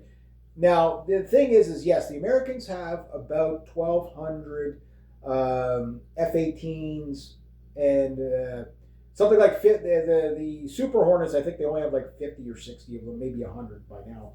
The Super Hornets, not that many of them, and there's very few of the Growlers, which was the replacement, so to speak, for the A6 intruders. So once you see the A6 intruders and prowlers coming back, then you know that the maintenance of those aircraft, the U.S. is running into problems. Because the Americans have let a lot of aircraft go into like disarray just because of two ships, the Independence and the Zimwald, right? Which they spent, the U.S. Navy spent billions and billions, like almost $1 trillion on that program for two warships, basically, or three warships or whatever it was. That's it. They ended up canceling, right? And that took up a lot of money. And those delays, the F-16, yes, it's still got lots of parts, and the new F-16 Vipers or whatever. Like there's maybe about 4,500 to 5,000 F-16s worldwide. I don't know how many the Americans still have in battle ready condition, stuff like that. I know right now they have 2,200 frontline fighters that the Americans can wield right now. But you have to understand, most of their fighters are Air Force, not Navy. Even with F-35s, there's only a handful of them that can actually land on an aircraft carrier. That is a game changer because the F-18s, the older F-18s, they're not as technologically advanced as even though they're very advanced, as the Growlers. So they don't have the jamming capabilities or whatever. And the problem is that when you start losing those older aircraft, those legacy aircraft, there's not enough F-35s. There's maybe about 400, 500 of them. There's 300 F-22s. The F-22s are also, they're an Air Force, right? So those can escort bombers and stuff. They'll be escorting the B-2s and what have you. But even at that, there's only a handful of them. How many are going to get shot down, I don't know. But my hunch is that at some point you're going to start to see F-35 losses. And then before you see that, you're probably going to see a lot of F-16s. I don't think the Americans would be crazy enough to pull out A-10s for this. But if they did, they could bring out 1,500 of them. But the thing is you got to make sure there's no air defense whatsoever in Iran to be able to fly those over, or they're going to be shot down in 2 minutes. You know what I mean? That's why they stopped using them, is because these things, number one, they stand out on radar. They only do about 450 miles per hour in level flight. Maybe 500 tops. You're not going to be flying those over Iran. Now, mind you, if you think, if the Americans, we finally taken out all the air defense. Let's do airstrikes on, we'll have the B-52s right over, get this confidence, bring the aircraft carriers in nice and close. And all of a sudden, one night, bang, everything just fucking gets swatted like flies, and you lose like 150 aircraft in one night, bombers, whatever. Again, top thing is, look, they don't have to shoot these things out of the sky, But you're probably going to see that like U.S. air tankers in Canada, obviously in the States and Europe are probably going to get drone attacked or something. You're going to see saboteurs go after, get them on the ground, right? That's what they're going to do. And when the tankers are done, the next thing is the heavy lift transports. After that, you're down to a handful of fighters that you have to get in really close. And the F-16s, well, they're not. There's nowhere they're going to be able to stage that they won't be hit. You know what I mean? Like you can't just roll these things out in the desert easy willy nilly. Even though the F-16 is probably the most practical fighter that the Americans have, they'll have to do everything with long range tanks. And like, okay, so you got two bombs and two sidewinders. Okay, and if you drop your drop tanks for a dogfight, you won't have enough fuel to make it back home. So we could see the war turn to that, right? It depends on the air defense systems of Iran, but it also depends on their tactics. So again, I'm thinking what they're doing is they're probably monitoring where the aircraft are landing. So, okay, the Americans thought they're going to be smart. Okay, well, we'll take our military personnel off the bases because they learned in the retaliation of Soleimani when the Iranians fired just 22 missiles, 11 at each base, American base. The Patriot systems couldn't stop them. These were lower level rockets. They're flying too low. Like the Patriot missile system has to hit stuff way up high. Tens of, like at 50, 60,000 feet, 25,000 feet in the air. And it takes them a long time to arm. If you arm the Patriot missile warhead too soon, it'll actually turn around and home back in on its own radar.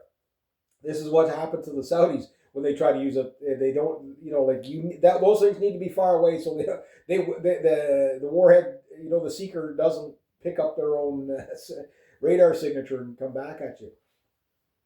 And then it's just plain malfunctions. But it's happened a couple of times to the Saudis. It's just because their guys don't know how to run the thing. You know what I mean? So the Americans learned at that point that the Iranians had these rockets were accurate enough. Not every one of them hits. Like again, you're gonna get even if you get like a 10% failure rate, that's still pretty good. It's the same thing with the U.S. weaponry. It's probably got a 10 or 20% failure rate. Whether it's free fall bombs, JDAMs, guided bombs, JDAMs or GBUs, either of those, just regular free fall bombs going astray, cruise missiles, glider bombs, you name it, anti-radiation missiles, AMRAAMs, HARMs, like harpoons, whatever they are, AIM 120s, AIM 9s. You get a failure rate. You get a failure rate. Sometimes they fail to launch. That's happened to a few F-18 pilots where they go to launch like an AIM 120 and it sticks to the rail and just basically burns itself out on the rail. They're lucky the warhead doesn't detonate. Like things happen. Especially in a high-paced war, especially on aging legacy aircraft, which is the majority of the fleet. Like the newest F-35s, are months old. You know what I mean? The batch before that are probably a couple of years old. Like there's only about 10 or 20 F-35s built a year. There's not that many. F-15s, you got about 500 of them that they could probably put back in. Like that. 400 of them, I think, are out of the 500 they still have. The Israelis have a lot. Japan has a few. And I don't think anybody else has the F-15s. But those things, I mean, those are 40, 50-year-old aircraft. You know what I mean? Yeah, sure, they get, their upgrades, and there's the, what do you call F-15XE. Yeah, sure, if you can keep that thing in the region and it flies with like 16 or 20 AIM 120s on it, sure, yeah, you've got air superiority. But you better pray there's not an air defense system in the area because F-15s stand out on radar pretty big. They make a good escort aircraft because they got long range, right? But the thing is to fly directly over the, and they're a good dogfighter. The F-15 is still a well-proven aircraft. But how would it do against a well-trained Su-30 or Su-35? We still don't know that yet, right? But I can tell you where the secret's going to lie in this war, and this is the same argument between the F-35 and the Assault Gripen. It's not the platform delivery system that's the big one. It's the weapon itself. This is why they're using Tomahawk cruise missiles, is because they got a like 2,500-mile range for some variants, the newest variants. The shorter variants probably 1,000, 600 to 1,000-mile range, right? So the problem, and the thing is firing old missiles. You can get mishaps with those. They go off target. They fail to launch. Whatever. That's going to happen too, right? The thing is that there's a long way to go on this. This is not going to be a 3-day war, because once Trump, let's say Trump calls it off, well, the Iranians aren't just going to let this go. They hit back right away. And the first time, okay, it was a very limited strike on 2 bases with 22 rockets. I remember Trump and Milley and the other general, I can't think of, coming out of the thing, and Trump, oh yeah, we're satisfied with the strike, whatever. The fear of God was in the face of the other 2 guys. Like, oh my God, they hit our base. They actually had the ability to hit our base, and we couldn't stop it. So this is why this time around they're like, okay, well, we're going to get a fast one on the Iranians, because we're just going to take all our personnel off the base, let them, hit it, and then, whatever. And we'll put our military guys in the freaking motels and stuff like that. Suddenly, bang, all the fucking cruise missiles are going into the motels. Why? Because the Iranians aren't stupid. They're like, well, we're going to kill them where they're at, right? And that's why these, and you got to think about that too, like to these hosting countries. One of the other strategies that the Iranians are doing here is simple. It's like, okay, well, you can host them in your hotels, but we're going to level your hotels, and those things are worth billions of dollars. You know what I mean? You're going to lose a lot in tourism. You know what I mean? No, you know what I mean? Like, so what they're trying to do is get the people, like, again, in all these countries like Saudi Arabia and all that, said, no, you can't launch your strikes from our countries. But when you make a deal, like Henry Kissinger said, the only thing worse than being America's enemy is being their friend. You know what I mean? This is what he was talking about. It's like, yeah, we know you told us we couldn't use your airspace. We know you told us you couldn't launch from your thing. We're going to do it anyway. What are you going to do about it, right? So, yeah. So this is going to cost these neighboring nations, which, again, I get it. It's the Middle East. They all hate each other, whatever, right?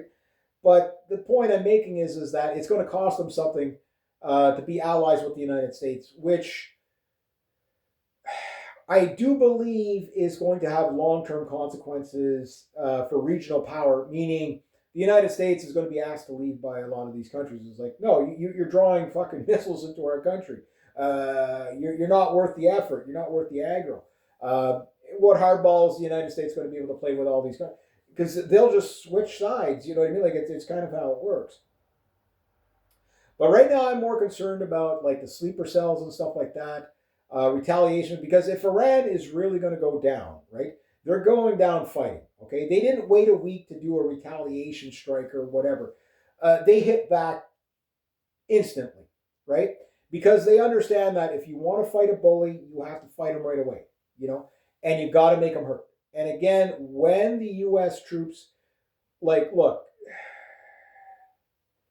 if the Iranians sink a carrier group, you're losing, that's anywhere from 14 to 28 ships on average, right? The big ship is the aircraft carrier. The aircraft carrier is going to have a minimum of 3,000 to 5,000 people on it, maybe as high as 8,000. Just hitting that with a cruise missile kills hundreds of people to 1,000 people, probably right off the bat. If you get a carrier killer style missile like Dongfang 11, Dongfang 17, if those things dead center an aircraft carrier, everybody on that aircraft carrier is dead. Almost guaranteed, right? There will be no way to retrieve the bodies. They'll be vaporized. People will lose loved ones.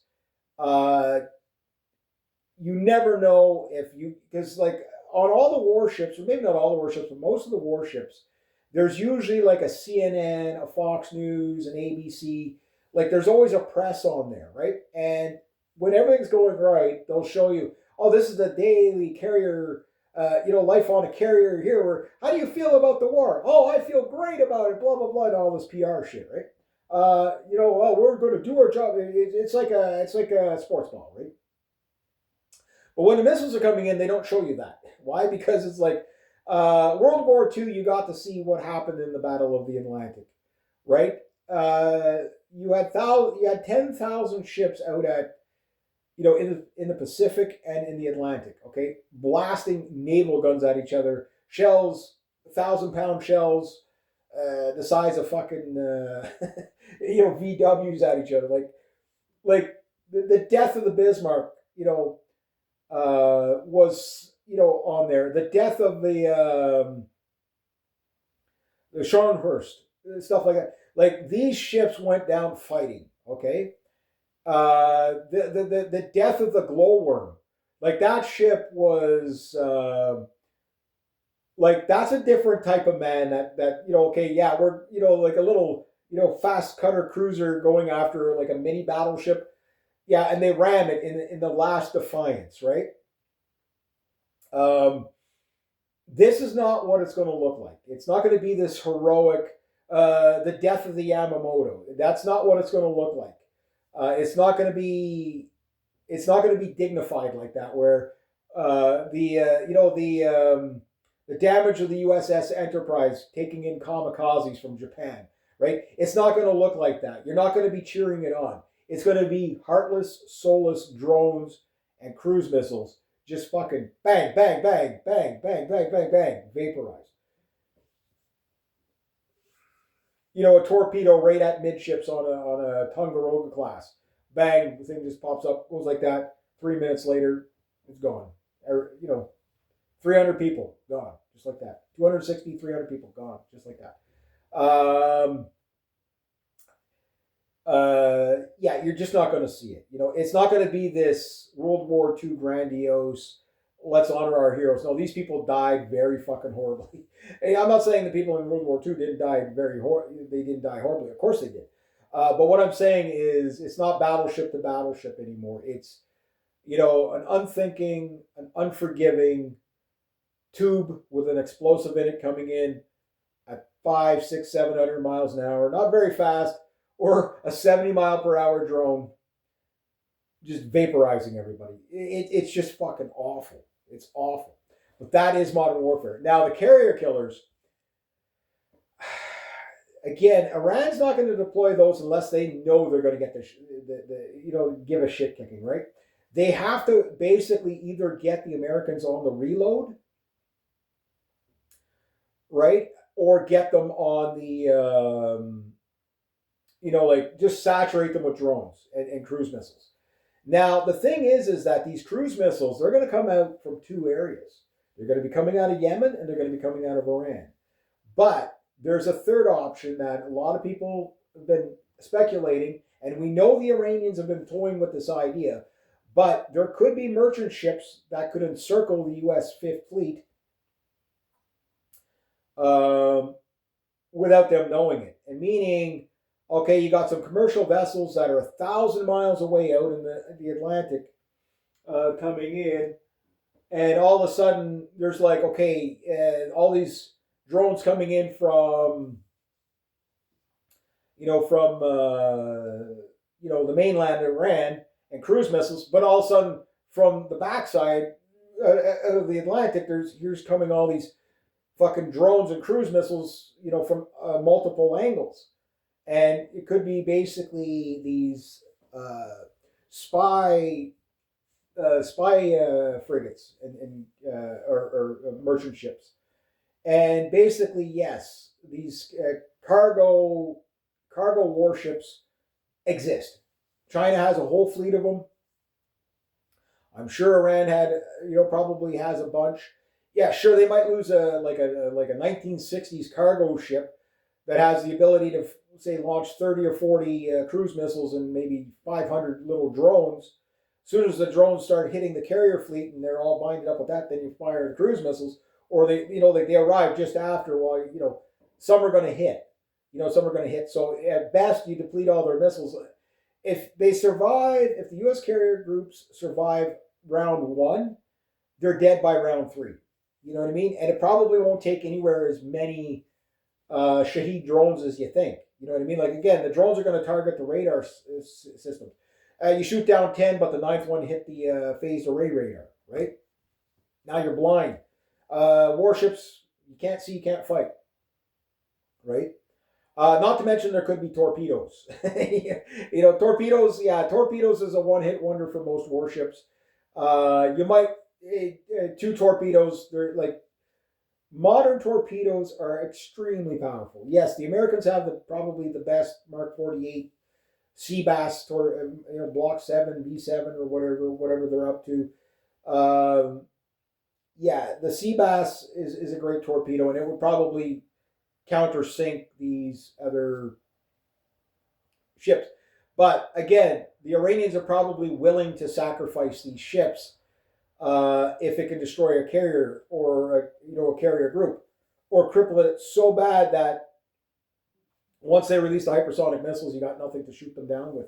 Or even if you can't get a single hit on the warship, it's a numbers game. You're going to run out of ammo, and no, you're way too far out at sea to make it to port to get it. You're not going to get everybody off the ship with the helicopters. You know what I mean? It's going to be a numbers game. So what we don't know is what is the longest range of the cruise missiles that the Houthis have, and what is the longest range of the cruise missiles and anti-shipping missiles that the Iranians have. My hunch is that the aircraft carriers are already sitting within the envelope, but they're probably sitting just on the edge of it, right? Meaning they can get them if they get lucky, but if the carrier groups move in, say, any closer, even if it's like 100 kilometers closer, that they'll be within the kill envelope, that there's no escape.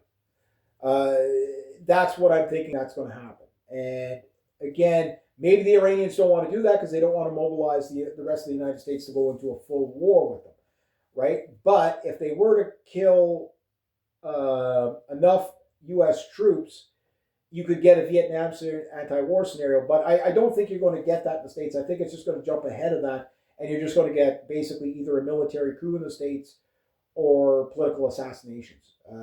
It's going to happen one way or the other. Like I said, when they killed Muammar Gaddafi way back in 2009, 2010, I remember a month later I said, look, that's the future of the world elites.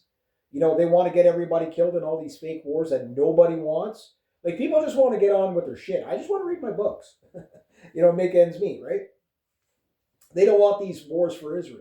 And that's all they're for. They're for Israel. They're for the Jews. Nobody else. We have to call it what's openly admitted by them. You know what I mean? It's for them. It's not for the economy. It's not even really for the military-industrial conflicts. It's for Israel. And say, oh, you anti-Semite, how dare you say that? But then just look at, what the Israeli brass are saying. America has to do this for us. They have to do that. They have to take out Iran. If they don't do it, we're going to do it. Well, okay, you go do it. Well, if you don't do it, we're going to do it. Well, go ahead, you do it. No, but what we're saying, if you don't go and kill the Iranians on our behalf, you stupid, silly fucking goy. Remember, again, I know it's not all Jewish people. I know that. But there's a huge sect of them that hate everybody. It's in the religion. You have the same problem with Muslims. You have the same problem with Christians. The Jews always get a pass because oh my God, oy vey, right? But no, there's a certain sect of, again, the Epstein files are kind of waking up the normies to the goy thing, right? It's like, oh my God, these people just hate us for, because for religious purposes. Which brings me to probably the last thing you have to consider here is that something I've been saying is there's at the top end of our ruling leaders and class. Okay, there are no good guys. There's not a single politician around the world that's doing right by their people, really. There's some that are more tolerable than others, but at the end of the day, no, they're all in on it. Think of them like mob bosses fighting. This is why you don't cheerlead for Trump, you don't cheerlead for Biden, you don't cheerlead for Carney, you don't cheerlead for Macron, you don't cheerlead for the Ayatollah, you don't cheerlead for Netanyahu, you don't cheerlead for any of them. Why? Because they're all fucking evil. It's just it's levels. Now, there's the greedy that just want to make everybody poor. There's the transhumanist, think like your Elon Musk types and Scott Bale or whatever you call them there, the Palantir people, you know what I mean? And your, Hanom Harari types and your Klaus Schwabs and whatever. Yeah, there's those transhumanist, futurist types, okay? And then you've got your satanic ones that are, a lot of them are in the Epstein files, right? A lot of, well, I don't believe in that. Yeah, but they do. They do believe in blood rituals, right? That they have to kill so many people as an offering, a blood ritual, right? And a lot of that coincides with astrological things. And if you look at what's happening in the skies at night with the planets, sometimes you'll find patterns of things happening when certain planets are aligned, such as right now there's planets in all alignment type of thing. And then you got different moon phases. So there's occultish stuff that's also going on. And then just de facto religion. So the Muslims believe in the Day of Reckoning, okay, which is basically the end times prophecy, how they get they get Muhammad back, Jesus comes back as a prophet, and they get the Al-Mahdi, or Mahdi, however you want to, I'm probably not pronouncing it right, and they defeat Dajjal, which is their Antichrist, okay? The Jews get the Messiah, the Mashiach. They hate Jesus, obviously. They think he's burning in excrement in hell. They think his mother Mary's a whore, and what have you, right? So that's what the Jews believe. But they believe in the day of Armageddon, right? So they believe that. And then the Christians, it's Judgment Day, right? So the Christians believe that you get the second coming of Christ, the Battle of Armageddon, and then you get basically the army of God. Basically Archangel Michael comes down, fucking kills the shit out of everybody, and then you get years of peace. And then of course there's like like the 27 years of suffering, famine, and war, blah blah blah. But at the end of the day, they're all doom cults. Okay. Now Donald Trump believes part of this doom cult as a Zionist evangelical doomer. The evangelicals they believe, a lot of them believe in the rapture and stuff like that. They believe in the second coming of Christ, so they want this, right? They want this. They're forcing the hand, hence why you get a lot of wars. Look, in Syria, there's certain places. I can't remember the exact name of it, but it was called the Bringer of the Light. Okay, they believe this is where either the Antichrist was going to land, or Jesus was going to land, or Muhammad was going to land when he comes back. The Syrian Arab army versus ISIS versus Al-Nusra were shooting at all around this little square. Not a single bullet hit this thing, right? Even in the heat of battle with fucking Zu-23s blasting at each other, and T-55 tanks and T-63s and T-72s and whatever, T-80s shooting at each other, and not a single round hit that. Why? Because the consequences of hitting something divine, right? So, yeah, it's like the black stone in Mecca, right? You don't fuck with it, right? So just because you don't believe that stuff doesn't mean these crazy fucking psychotic bastards don't. Yes, they would do World War III and destroy the entire planet just to get their way. That's how fucking crazy these people are. And the problem is that they're in charge of the big red buttons. Now, the Russians and the Chinese are obviously monitoring this whole thing closely. They're not happy about it. The Chinese and the Russians have given aid to the Iranians. Now, will Russian warships and Iranian and Chinese warships get sunk in the crossfire here? I don't know. But they could be tracking U.S. fleets for the Iranians. Stuff like that. Now, the Iranians, one thing they've done is they've told the Russians, no, you don't have to come and help us. Just give us the missiles, we'll figure it out. Whatever. Because they really want to defeat the Americans by themselves, which I think is kind of crazy, but they want to try it. And I know there's the American absolutists, American exceptionalists that we're unbeatable. There's no way we're gonna lose the war. America has said that every war since World War II, and they've yet to win one since World War II, right? And remember, in World War II, there were 16 nations fighting too. You know what I mean? Like, so you can't really give them the win, even though Trump says it was just all them, right? But it wasn't. They helped. They helped big time, but it wasn't just them. You know what I mean? There were 16 other nations that were fighting Germany as well. And then, of course, yeah, the Americans mainly fought the Japanese, and they used the nuke to end the war. But you know, the British were in there, the Canadians were. Everybody else was in there too. Um, you know, including the Chinese. The Chinese were fighting the Japanese at the time.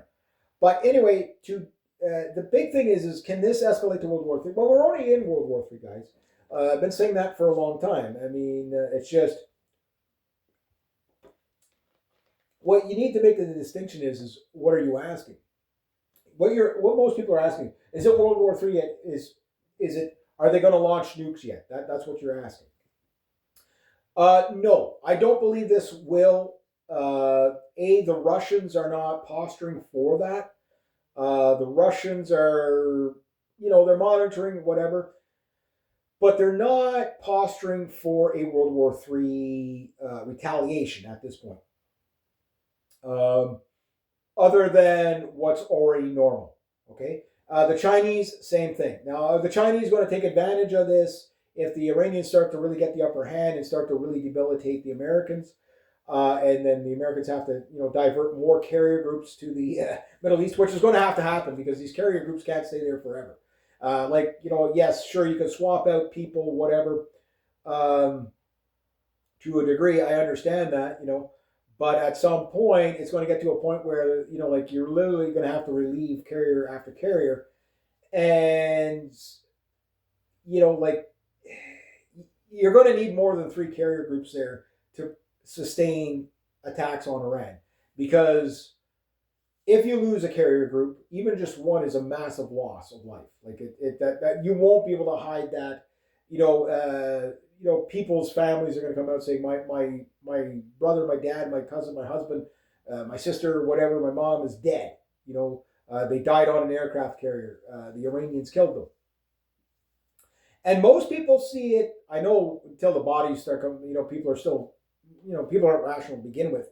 But most people see it that, yeah, no, this was a war of choosing, a war of aggression by the United States, not by, Iran did not force this war. They've been, you know, doing everything they can, even if they were full of shit, they were doing all the posturing that the Americans were doing.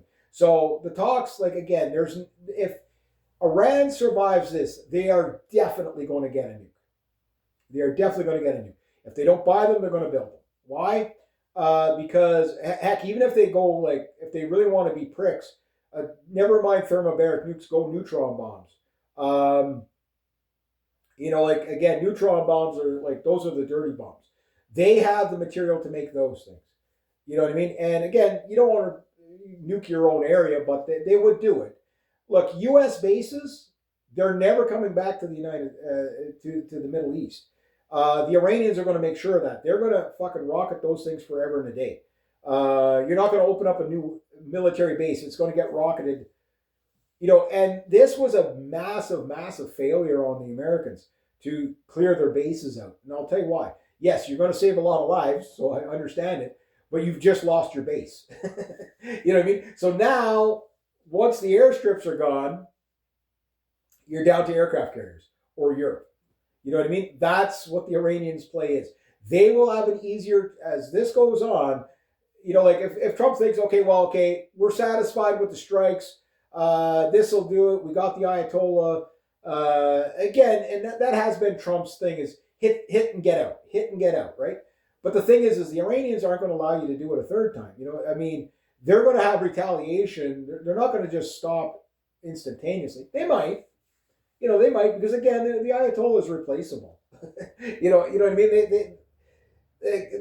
Everybody that they've killed is replaceable. That's the thing that the U.S. regime doesn't understand is that, you know, like you think you kill one guy and that's the end of it. It's not a Hollywood movie. No, they've got successors, right?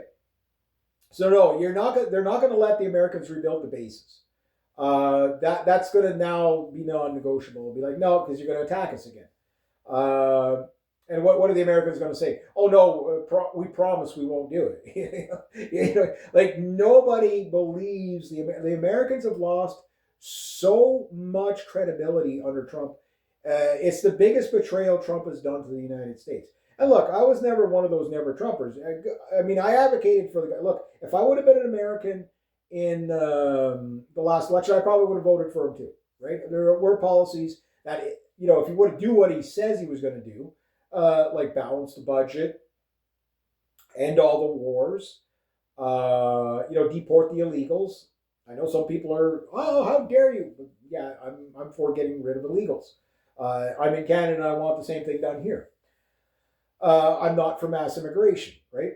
But anyway, the point is that he's betrayed his base big time. Okay, he's betrayed the military. He's betrayed farmers big time. So you know what I mean? All that stuff's coming to a head.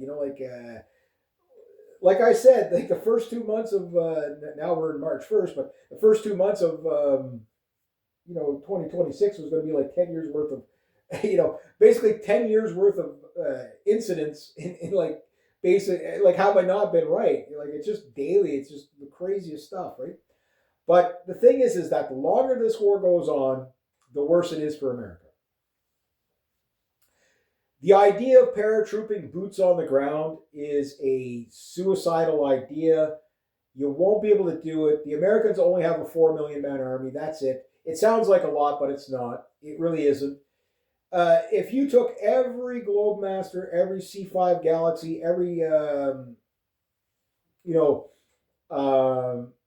what you call it, C-130 Hercules, and try to paratroop Red Dawn style into Iran, you have to understand, yes, the Americans have a 4 million man army, right? How much of that is fighting force, I don't know. That's everything all in. Okay? The Iranians have a 500,000 with conscripts and everything, and reservists. So they have a 500,000, right? And if we go with NATO standards of a 3-to-1 to overwhelm, like an invasion, the World War II model is 3-to-1. You have to have 3 soldiers to take out one, home defense. Well, that was then. This is now. The way the Iranians are strategic, you probably need like 7 or 8-to-1 to overrun them. Could you imagine killing nearly 5 million people just to take out Iran? I mean, yes, the neocons would do it. Why? It's Madame Albright. Yes, we believe the cost is worth it. These people don't have to fight. Their kids don't have to fight, and they make money off the war, right? That's how evil these fucking world leaders are. Look, all these world leaders like Carney. I mean, like, what a disgrace coming out. Yeah, I support the U.S. and what they're, you could say, I don't support the illegal war, okay, but I also don't support Iran. You could say both, but no. Oh, I stand with Israel. Like really, come on. Like on the one thing that Carney's fought Trump on fucking everything, right? The one thing he's going to agree with him on is that. I mean, like come on, like at least like fucking be consistent, like. But I think he's just saying that to probably keep Trump at bay, because like, well, he's in war mode right now, he's taking a tantrum. Let's not provoke him. I think that's what a lot of the world leaders are doing. But on the other hand, up here in Canada, we got to take note. Look, we're next. Once he takes out Iran, who's next? Us, or Greenland, or Cuba. You know what I mean? That's who Trump wants to attack. Oh, he's not going to do it. How many countries does this cocksucker have to attack before you realize he doesn't care who he attacks? You know what I mean? Like it's the guy's insane now. Like he's not stupid, but he is insane. He's mad with power. He's mad with power, and he does whatever Israel tells him to do. He's complete. Like they got a dildo up his ass so far they can make him do anything. You know what I mean? Trump is like worse than Biden. He's worse than George Bush. He's worse than Obama. And I hated those guys too, because the thing is that with Trump, he lied and lied and lied, and then backstabbed you. It's so blatantly where like he's thrown his own base under, like, well, if the MAGA don't, if you don't agree with what I'm doing, you're not MAGA. Like I don't need them anyway. Well, he doesn't. He really doesn't because he's not going to. There's going to be no Trump 2028. Number one, he's not going to live long enough. I really don't see how he survives this. Like this is different. I know George Bush got away with it. George Bush Sr. got away with it. They all kind of get it. Obama got away with it. Biden got away with it, but they never took it to this level. Like Syria didn't hit the surrounding countries. It was a contained war in Syria, right? Syria didn't hit Turkey. They didn't hit Israel. They didn't hit anybody else other than, try to fight the ISIS, the U.S. and Israel-backed ISIS guys in Syria. Again, openly admitted stuff. Who do you think those 4,000 to 5,000 batches of freedom fighters, Free Syrian Army guys that were being trained up in Jordan were? They all the leaders were linked to Al Qaeda, Al Nusra, Al Baghdadi. Like, how many fucking times did they kill him? This is why I'm not sure if the Ayatollah is dead or not. Like, I mean, Bin Laden died 5 times. You know what I mean? Do they even know? I don't think the intelligence is anywhere what people think it is. It's good, but it's not that good. Sometimes they get the nail on the head. And again, on the preemptive strike, yes, you usually have a good plan. But day 2, like the enemy doesn't just sit there and take it, right? They like your plan is only as good as till they move, right? And again, like on their feet, the advantage is to the Iranians. There's no doubt about that because they have home defense, right? They're still manufacturing weapons in the tunnels. And the Mossad agents, I don't think are going to be able to really, truly, like, there's probably so much surveillance in those tunnels right now that nobody, even if there's a Mossad agent in there, unless they're willing to blow themselves up, which, Jews don't tend to, they tend to fear death, from a religious point of view, like they like one Israeli death is like the biggest thing, like, you know what I mean? Where the other side is the opposite. It's like, well, as long as I kill more people on the way out. It's a different philosophy, but it's okay. When you got a guy that doesn't fear death versus the guy that does fear death, the Israelis don't take risks. They get other people to take risks for them. Like, you know what I mean? Like, the Israelis are on the backside of these strikes, not on the front. That's the Americans. That's for the goy. You know what I mean? I think it should be pretty obvious. But that said, how many Americans have been killed in the past 24 hours? I don't know. To say none. Look, the Maduro raid, there was people, Americans injured and killed. They're not telling you about it. Why? Special operation, whatever. You'll find out in months to years down the road that no, it didn't go according to plan. Where's this super weapon, right? That's vaporizing all the people. I don't think it's being used. You're not hearing any reports of it, but we'll see. Now again, maybe they're lucky and Iran is a paper tiger and they're like no greater of a military than Saddam's. You know what I mean? And the Israelis will win again. But I really don't think that that's how this is going to play out. Look, Americans are going to be for the war until the Iranians start killing Americans on American soil, right? I'm not calling for this. I'm saying this is what's coming. So be prepared for it. You know how I found out about the war? A client came by yesterday to pay me. I did his roof on Saturday, whatever. He came by and he's like, yeah, I might be, I was saying a nice job on the roof there, with the shingles and stuff like that. I was like, yeah. He goes, yeah. I said, the good news is that the roof don't leak. He goes, yeah, that's good because they're going to have to stockpile a place. I might have to live here because, because they're fucking shooting at each other already. And I was like, oh, because I didn't know when it was going to happen. So I guess everybody was right that Trump was going to do the State of the Union speech and then do the attack. Why? I don't know. Like, again, the hubris of we could televise to the Iranians that you're going to do this. The Iranians have already agreed with Trump. We're not going to get a nuke. So it wasn't about that. It didn't matter. It doesn't matter what you tell the Americans. They want it. Israel said you're going to war. You're going to war. It's as simple as that. It's not propaganda. It's not hate speech. It is exactly that. This is what the Israelis have said, that America has to do this. They've said it a gazillion times. Now, that said, you watch the Israeli propaganda, you watch the Iranian propaganda, you watch the Houthi propaganda, the American propaganda, everybody involved, and they all lie. Like they all lie. Like they're not going to tell you. Like the Houthis are everything they do is a great victory, right? Not a, and clearly it isn't. But they do get victories, right? The thing about the Houthis is they're hard to take out because they don't really have anything to fucking drop bombs on. You know, it's like you know what I mean. Like you drop bombs on like fucking shacks. You know, so you're not going to take those guys out. They got fucking missiles everywhere. You know what I mean? You might get the odd one out in the open, but you really don't get those. And those guys don't fear death. They do not fear death. They will be happy to sink an aircraft carrier. I believe the Houthis are probably going to be the first ones to do it. I think the Iranians are going to be a little bit more reserved, but the Houthis, like, they just go gloves off, and I don't blame them. I mean, Obama, you know, the Peace Prize, another, you know, Peace Prize holder, right? They get these peace prizes. Trump will get his Peace Prize for attacking Iran and killing millions of people. That's what he's going to get his Peace Prize for. That's what Obama got his Peace Prize for.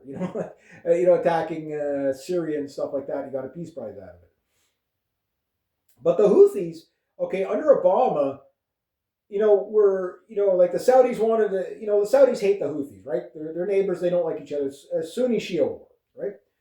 And they were starving and trying to attack the Houthis. So they'd go in, they attack the Houthis. The Houthis would fucking pound the shit out of them in retaliation.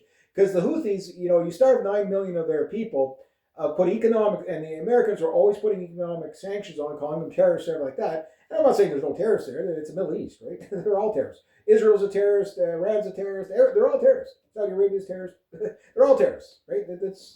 That's why leave them fucking live there. Don't bring them over here. You know what I mean? But if they want to kill each other, look, the best we could ever hope for the Middle East is that they get to the point where they can hate each other in peace. That would be, but even at that, like if they want to wipe each other out, let them. At this point, I really don't care. Just keep us out of it. But because Israel controls the United States and every government around the world is afraid to tell Israel no because of the banking, because of all this, again, they have a lot of power. But the people, John Q. Public is starting to, become anti-Zionist, right? Like they're going to figure it out. They're going to figure out, again, the 110th expulsion of the Jews is taking place. The 10th Crusade is also taking place. I've been talking about it for years now. And again, this is the flare up, flare down. But the Iranians are doing calculated hits right now. Once they level all those U.S. bases, they're going to start to reach out a little bit further. They could hit bases in Europe. Look, I would not be surprised if bases in Cyprus get taken out. You know what I mean? Or even Germany or Greece or Spain and Italy. If there's U.S. airplanes there, you could see rocket attack, and there's no way European countries are ready for that. They are not ready for that. To see, I don't think the Iranians could hit Dagos Garcia or Guam or anything like that, or Hawaii. I don't think they could do that. But they can hit London. They do have the range to hit that far. So think of all the, like France. If France says no, you don't. And I don't think the French are going to allow, like the French and the British, they're in a weird position where they're like, okay, no, you're not going to stage the war from our airspace. But the thing is you're going to be hit from within the country. Why? Well, you bring in 1 million people per year into fucking European countries like the UK. What, you don't think there's Iranians in there that are sympathizing with their empire? You know what I mean? You don't think none of them know how to fly a fucking drone? You know what I mean? Rockets, whatever it's going to be. Just the saboteurs. Watch for it in the States. That's going to be the asymmetrical warfare. There's no, air forces are useless against that. So you're about to see martial law just about everywhere. So stockpile food for sure. The Iranians, I think their plan is going to be pretty global when they really do. Like they're going to do the little stuff first, such as take out the aircraft carriers, take out the tankers. The tankers are the key. You take out the tankers, then the aircraft carriers will be fucked. You know what I mean? Like, because again, either you're going to have to fly the whole way on drop tanks, which limits the combat payload, and makes aircraft more visible to radar. Like I know the air campaign right now is to take out air defenses from the U.S. side. That's obvious. Why? Because you're not going to fly B-52s over Tehran to kill those people, and that's what they're going to do if they can take out the air defense systems. The cruise missiles are for the air defense systems and shit like that. But at some point, they're going to have to drop bombs on Tehran, right? Like they're going to, basically the way they bombed out the Ho Chi Minh Trail, they're going to have to do that, and they'll use B-52s to do it because everybody in Tehran is a terrorist, right? So that's according to the Israelis. Whatever. So what has happened in Gaza is what they want to do to Tehran. And you say, oh, they're not going to do that. Trump wouldn't do that. He's not a monster. He's starving out the Cubans right now. Like Trump is a fucking monster. Everybody around him is a fucking monster. Like I mean, there's no this did not happen. No American was asking for a fucking war other than Zionists. You know what I mean? So you could see civil war and military coup break out in the States too. On top of this, the anti-war protests are going to be massive. So any Iranians out there waving flags, and Venezuelans waving, you got rid of Maduro and the Ayatollah. You don't understand how bad it is in Iran and Venezuela. Yeah, sure, it's bad there, but the thing is most people in Venezuela, I think it's pretty obvious that they didn't like Maduro, but they didn't want the U.S. invasion. And they understand that it was just to steal the oil. I mean, Trump even openly admits it. Like, Trump has, one thing about his psychopathy is that, and it's a strange thing, and this is a very Jewish thing too, is where they just because there's a thing, I forget the proper name for it, but basically they have to tell you out open and honest what they're doing so that they can avoid karma coming back to them. That's why I say he's a Zionist evangelical doomer. This is the actions I'm talking about. Where you get rabbis out there all the time telling you how they have to kill Amalek, whatever, the goy, we have to rule. Like they tell you that. These are the extremists, right? But you're not allowed to call them extremists because they're the perpetual victim group or whatever. But it is what it is. I'm gonna be honest. You can call me anti-Semite if you want. But am I wrong? No. And that's the thing. Like I get it. Like there's going to be a lot of innocent Jews that are going to take the backlash for what's going on. We're in the 110th explanation of the Jews. Muslims are going to rise up against you everywhere. Why? To them, it's the day of reckoning. It's the holy war. You know what I mean? Like there's a holy war aspect of this. And with Trump basically being blatant about why he's doing this. It's like, okay, no, it's because they're not negotiating properly. Okay, no, now it's for the oil. Like at least George Bush tried to cover it up with Operation Iraqi Liberation, anagram oil. You know what I mean? You had one general come, yeah, no, we're here for the oil. Like it's piracy, right? And all these libertarians that are for it, I can't believe it. Like these libertarians that were so against any war and intervention that Obama or Biden did, which rightfully so, But then when Trump's in there, it's like, oh, no, well, we should just take the spoils of war. Well, how about you just don't have a fucking war? You know what I mean? Like this idea that you have to have a war. But again, if you want the war, just understand that when the Iranians start doing terror cell attacks in the United States in large numbers, which they are going to do, they're going to attack your infrastructure, they're going to attack your military bases, they're going to attack people. You're going to see it everywhere. At that point, are you going to blame them?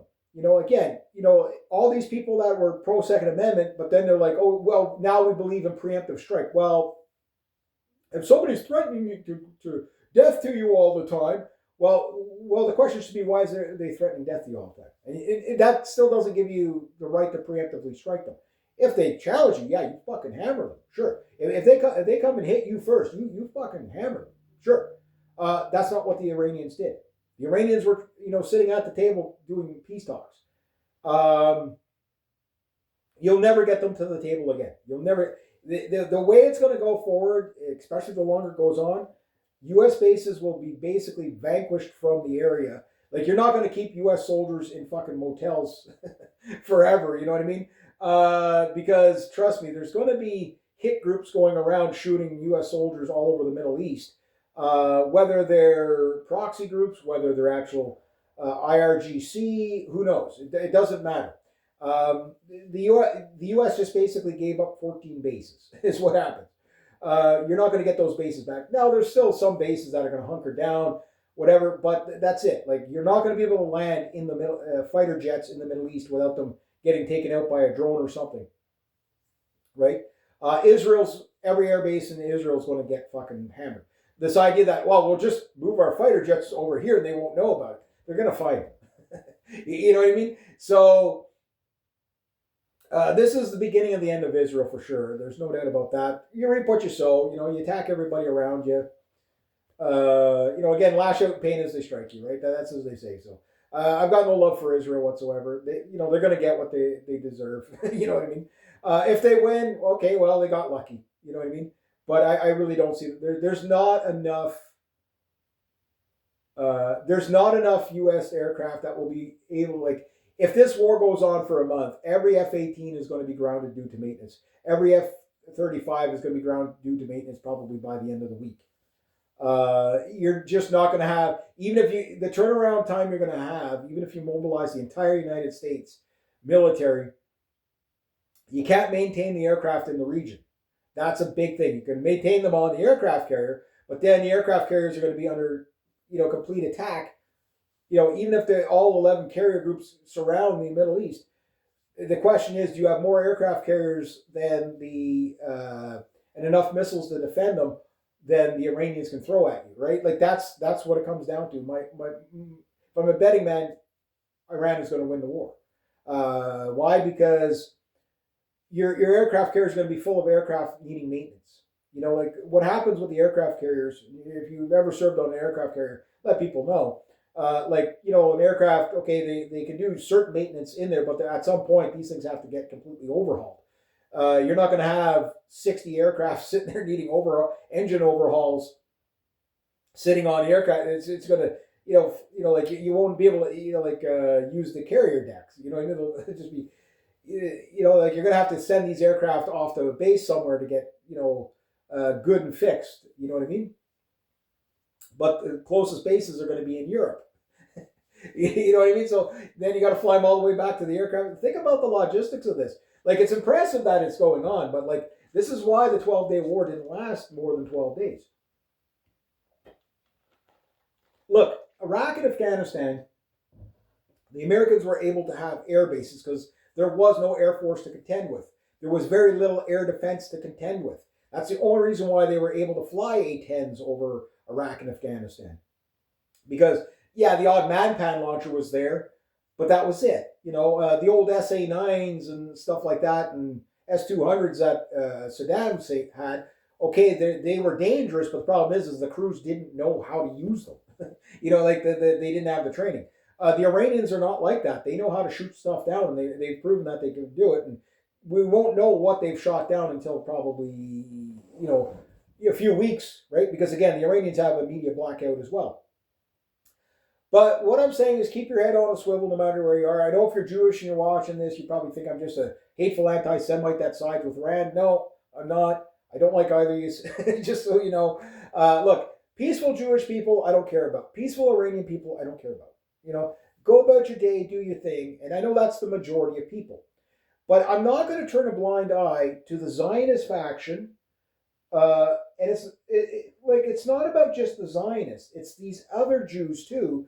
Whether they're what I put, this is an overcategorization, but I put them into two major categories. The one side is the Zionist, Henry Kissinger, kill them all, new American century foreign policy, kill everybody for Israel types. And then you've got the George Soros, progressive, communist, rip down everybody's country with mass immigration and turn everybody into fags and all this stuff types. And these two big factions are destroying the West, but they're also destroying the Middle East. And then you've got your Ashkenazis, for example. Like, there's 123 different tribes of Jews. 90% of them you don't know. The Chabad, the Chabad Litovich, or however you pronounce it there. These guys are insane, right? These are your Howard what we call Lutnick and all that, and all those guys, right? These guys, there's crossover Zionists. The Ashkenazis are anti-Zionists, right? But they still believe that the Goy or the non-Jews are cattle and they can do whatever they want with them. So it doesn't really matter if they follow the Torah or the Talmud. There's a problem within that group.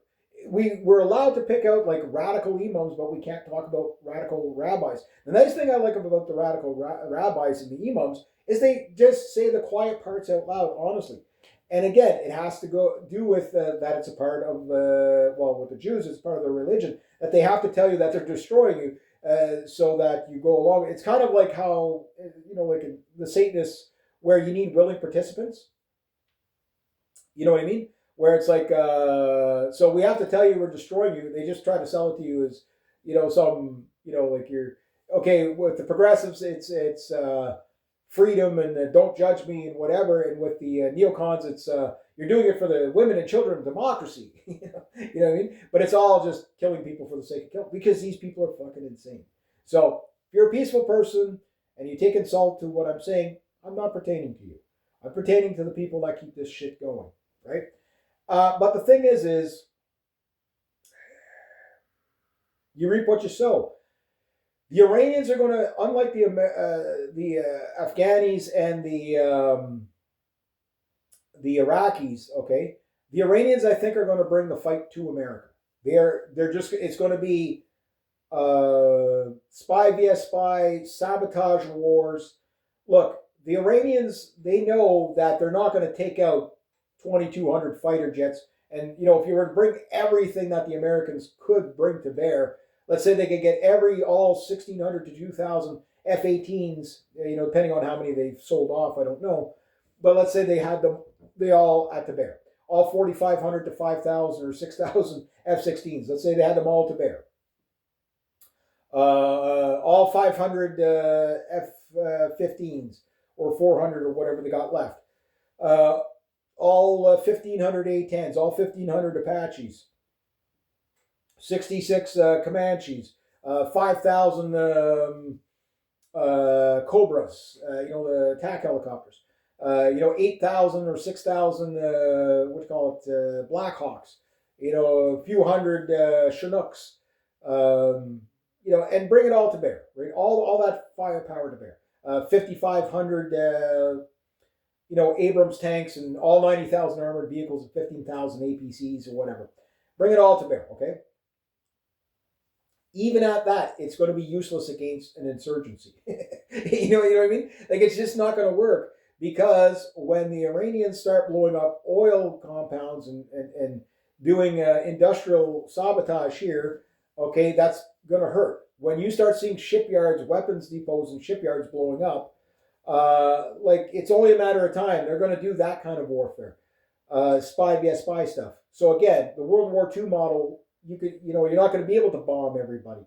And even if you could, right? The thing is that you can put the entire U.S. Air Force over Iran, but you're going to take air losses. This idea that the U.S. Air Force is so good that you won't take a single loss. Once you take out an AWAC, once you take out a P-8 Poseidon, once you take out, especially the tankers are going to be top priorities. Even more than a stealth bomber, I'd take out a tanker. Why? Because one tanker can feed, a dozen or so, 6 to a dozen fighters, right? So once you get to the point where those fighters have to use long-range tanks, I mean, the only aircraft that can really do the missions are going to be the A-10s, because they have a 2,000-mile range, right? Maybe 1,500, 2,000-mile range, but without drop tanks. And they can still carry 50,000 pounds of fucking weaponry, or 20,000 pounds, whatever it is. But the problem is they're so slow, they're going to get shot down, right? So you have to completely remove the air defense, or else they can't do it. Right? The F-18s don't have the range. The F-16s don't have the range. The F-35s don't have the range. The F-15s, they sort of have the range, but they're not optimized for ground attack unless it's the Strike Eagle, which is only a handful, right? Again, The longer this goes on, you're going to find out that once the Iranians start hitting the fuel, and again, once they start taking out the Saudi oil, right, that is going to severely cripple the capabilities of the Middle East. You know what I mean? In all factions, right? It's going to cripple a lot of countries around the world economically. That's already a done deal now because of the Strait of Hormuz being you know basically uh, blocked off. And the other thing too is remember the Iranians have sea mines as well. Like I mean, they can use their subs maybe not to do direct torpedo attacks, but or other ships just to drop off like sea mines. Like eventually the carrier groups are going to be like they're going to be doing a grid pattern, right? We're going in a circle. Eventually, even if they take a different line each time, it's only a matter of time before something runs into them, right? So they may have already mined the Strait of Hormuz by now. At that point, you ain't getting in and out of there. Like a U.S. Virginia class is not going to get in there. I mean, they could use speedboats to basically drop deck charges on it. You know what I mean? Like you're just not going to. You can't get in there. And not only that, the Iranians could start selectively sinking tankers and merchant ships that are sitting at anchor right now, just because it's like, well, okay, well, this is going to Israel, not anymore. That's going to Israel, not anymore. That was going for the U.S., not anymore. You know what I mean? Bad time to be a tanker captain or crew right now, sitting in that. They're basically sitting ducks. They're sitting ducks. I don't know if they'll take it to that level, but again, if it goes on for a week, 2 weeks, the target list is going to grow. It's going to grow. Anyway, so I know I'm taking a risk with this video. It could end my channel, I know, because that's kind of what happened before. It definitely will probably throttle the channel more. But this one is such an important one. I won't be doing too many of these on here, but this one is such an important one. Again, you have to understand, like the propaganda wars, like these people that want war all the time, particularly Zionists, and again, it's almost always on behalf of Israel. I'm not saying there isn't other motives such as greed and stuff like that, but again, it is what it is. Either you're intellectually honest or you're not. You know what I mean? Speak freely or don't, right? But these people will get everybody killed, and they don't care.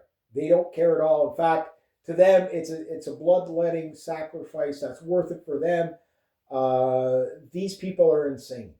They will get everybody killed. Look, the Israelis just killed 70,000 people and displaced 2 million people with the blessing of the United States and their weapons. You don't think they're going to do the same thing to the Iranians? And all these like really lowbrow fucking brain dead people. Well, yeah, but they're terrorists down there. They've been yelling, death to America. Yeah, so you're going to put B-52s over Tehran and kill millions of people. There's 18 million people in that city alone. You know what I mean? 91 million people. Why? Because Israel wants a war? Like, it's really fucking stupid. Just so we don't use the Epstein files. I mean, that's another, like, it's not, like, look, the number one thing is the Greater Israel Project. Look, Netanyahu's already signaling that they're going to go after Turkey after. It's like, okay, so, like, Iran is the last cookie to crumble, and, but, oh, well, Turkey's a problem too, So, yeah, so they're going to go after Turkey. I think the Turks already know. Like, I think the Turks already know that, so this is probably why you might see Turkey, like they're not going to get out of NATO anytime soon because they love having, like as they say with Turkey, they dance with everybody but they're liked by nobody. They're the monkey wrench in the Russians' plan, in NATO's plan, in Israel's plan. They're one of those countries that is just strategically put right in the right place to fuck everybody over, right? And this is why everybody hates Turkey. They fuck over Europe with migrant crisis. But again, you wouldn't have these migrant crises if we weren't blowing up all these countries on behalf of Israel in the Middle East. Again, and all these brave law enforcement military keep going along with just following my orders. Well, okay, well, here's what I got to say to everybody that's going to get killed. Like what did you think was going to happen? Like you're serving on an aircraft carrier, doing an illegal war. What do you think was going to happen? You're using the U.S. pirate Navy to blow speedboats out of the water illegally, and now Cuba's doing it. Only they were shot at, so they could actually justify it.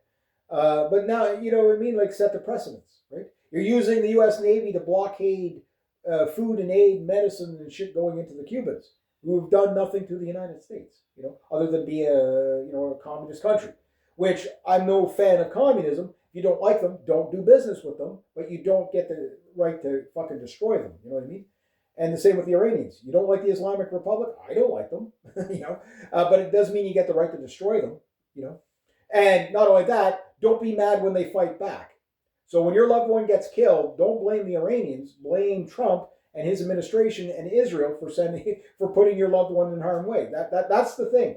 Like, the way Trump looks at this, and it's like, well, the people are anti-war until their loved one gets killed, and then they'll rally around the flag. And you do have idiots like that. You do have idiots like that. But look, there's enough Iraqi veterans that warned us, say, look, when we got there, it wasn't about the women and children and democracy. It was about Raytheon and Halliburton making money and, you know, watching over the opium fields and stuff like that. That's what happened in Afghanistan. There's veteran after veteran saying that's what we did. Yeah, they built a few schools and put in some wells to make it look good. But at the end of the day, they murdered 1.5 million Iraqis there. The Syrians, they destroyed that country completely. For no reason. Again, Assad wasn't fucking with anybody. He was the most secular guy in the fucking region. You know what I mean? Was he a nice guy? No. And same with Muammar Gaddafi. Not a nice guy, sure, but he was stability in the region, right? And same thing with Saddam. He was a bad guy. There's no doubt about that. The Ayatollah, bad guys. But Saddam was stability in the region. And Israel does not want stability in the region. They want to basically devolve all these Middle Eastern countries so that they're so weak that they can't rise up against Israel. That's why they put in these fucking Ayatollahs and shit like that. Again, well documented, openly admitted. That's Israel's words, not mine. And they don't care if you know. That's the thing. They don't care if you know. When you recite what they say, they call you anti-Semite and all that stuff. But I mean, at this point, like, people are not going to care. They're like, they know what you're doing. So all these soldiers that are bravely following duty, and again, there's a few of them, and again, you'll see the footage of some of these soldiers going, yeah, look at that, woohoo, we're shooting down Iranian missiles. And then, oh my God, they got by. I got to get out of here. You know what I mean? You're brave until they start shooting back. Look, that's why you saw all these mercenaries going into the Ukraine early on from Canada and UK and the United States, and like, okay, we're going to go hang out at the barracks, and all of a sudden the fucking Russians started artillerying the barracks. Like, fuck, they're really trying to kill us. Yeah, it's not a fucking game. You know what I mean? It's not a video game. But yeah, no, the Iranians, I think they're going to step it up or fall. That's their only option. Now, if they fall, what does that mean for the world? Does it mean their peace is going to reign and all that? And no, that means the next countries are like, they're going to run out of people to kill in the Middle East, right? That's why you're going to get the United States attacking Canada. If Trump fails in Iran, Canada and Greenland and Cuba are next. Why? Because that's the thing about these insane people. These people, they're death cults. They basically have to kill somebody, right? They have to do it. They have to, like your Lindsey Graham types. These people are fucking John Bolton types. They're fucking nuts. They're fucking nuts. They want everybody dead. You know what I mean? They just want they will kill their own for this. You know what I mean? Like, it's, like Trump going on, and again, you're going to get these talking points. Yeah, but back 47 years ago, it was a totally different Ayatollah, but whatever. He had the same name, so therefore this guy is going to, again, Trump doesn't even fucking know. He doesn't care. He's just doing what Israel tells him to do, right? Because he's a psycho. He is pure fucking evil. Pure fucking evil. But I wouldn't be surprised if, again, what's Jared Kushner doing in these talks? He's not even an elected person. You know what I mean? Like, what the fuck is he doing there? You know what I mean? But I wouldn't be surprised if the Iranians start hitting the family members, like, of dignitaries, like even Trump's family. They're probably going to go after, because you got to think about it this way. they've got nothing to lose right now. They're a cornered animal, and a caged animal is going to fight hard. So the only thing with the Iranians, and again, there's a weird mentality with the Iranians. It's not that they're pure of heart or anything like that, but they do have this Islamic ideology where they won't go with nuclear weapons. When the reason why we don't go after Kim Jong Un is because of fucking these weapons, right? The reason why we haven't leveled China is because, or Russia, is because they have weapons that can hit back. Well, you better believe if Trump tacos on this one, like it's game over. Like no more peace talks with the Iranians.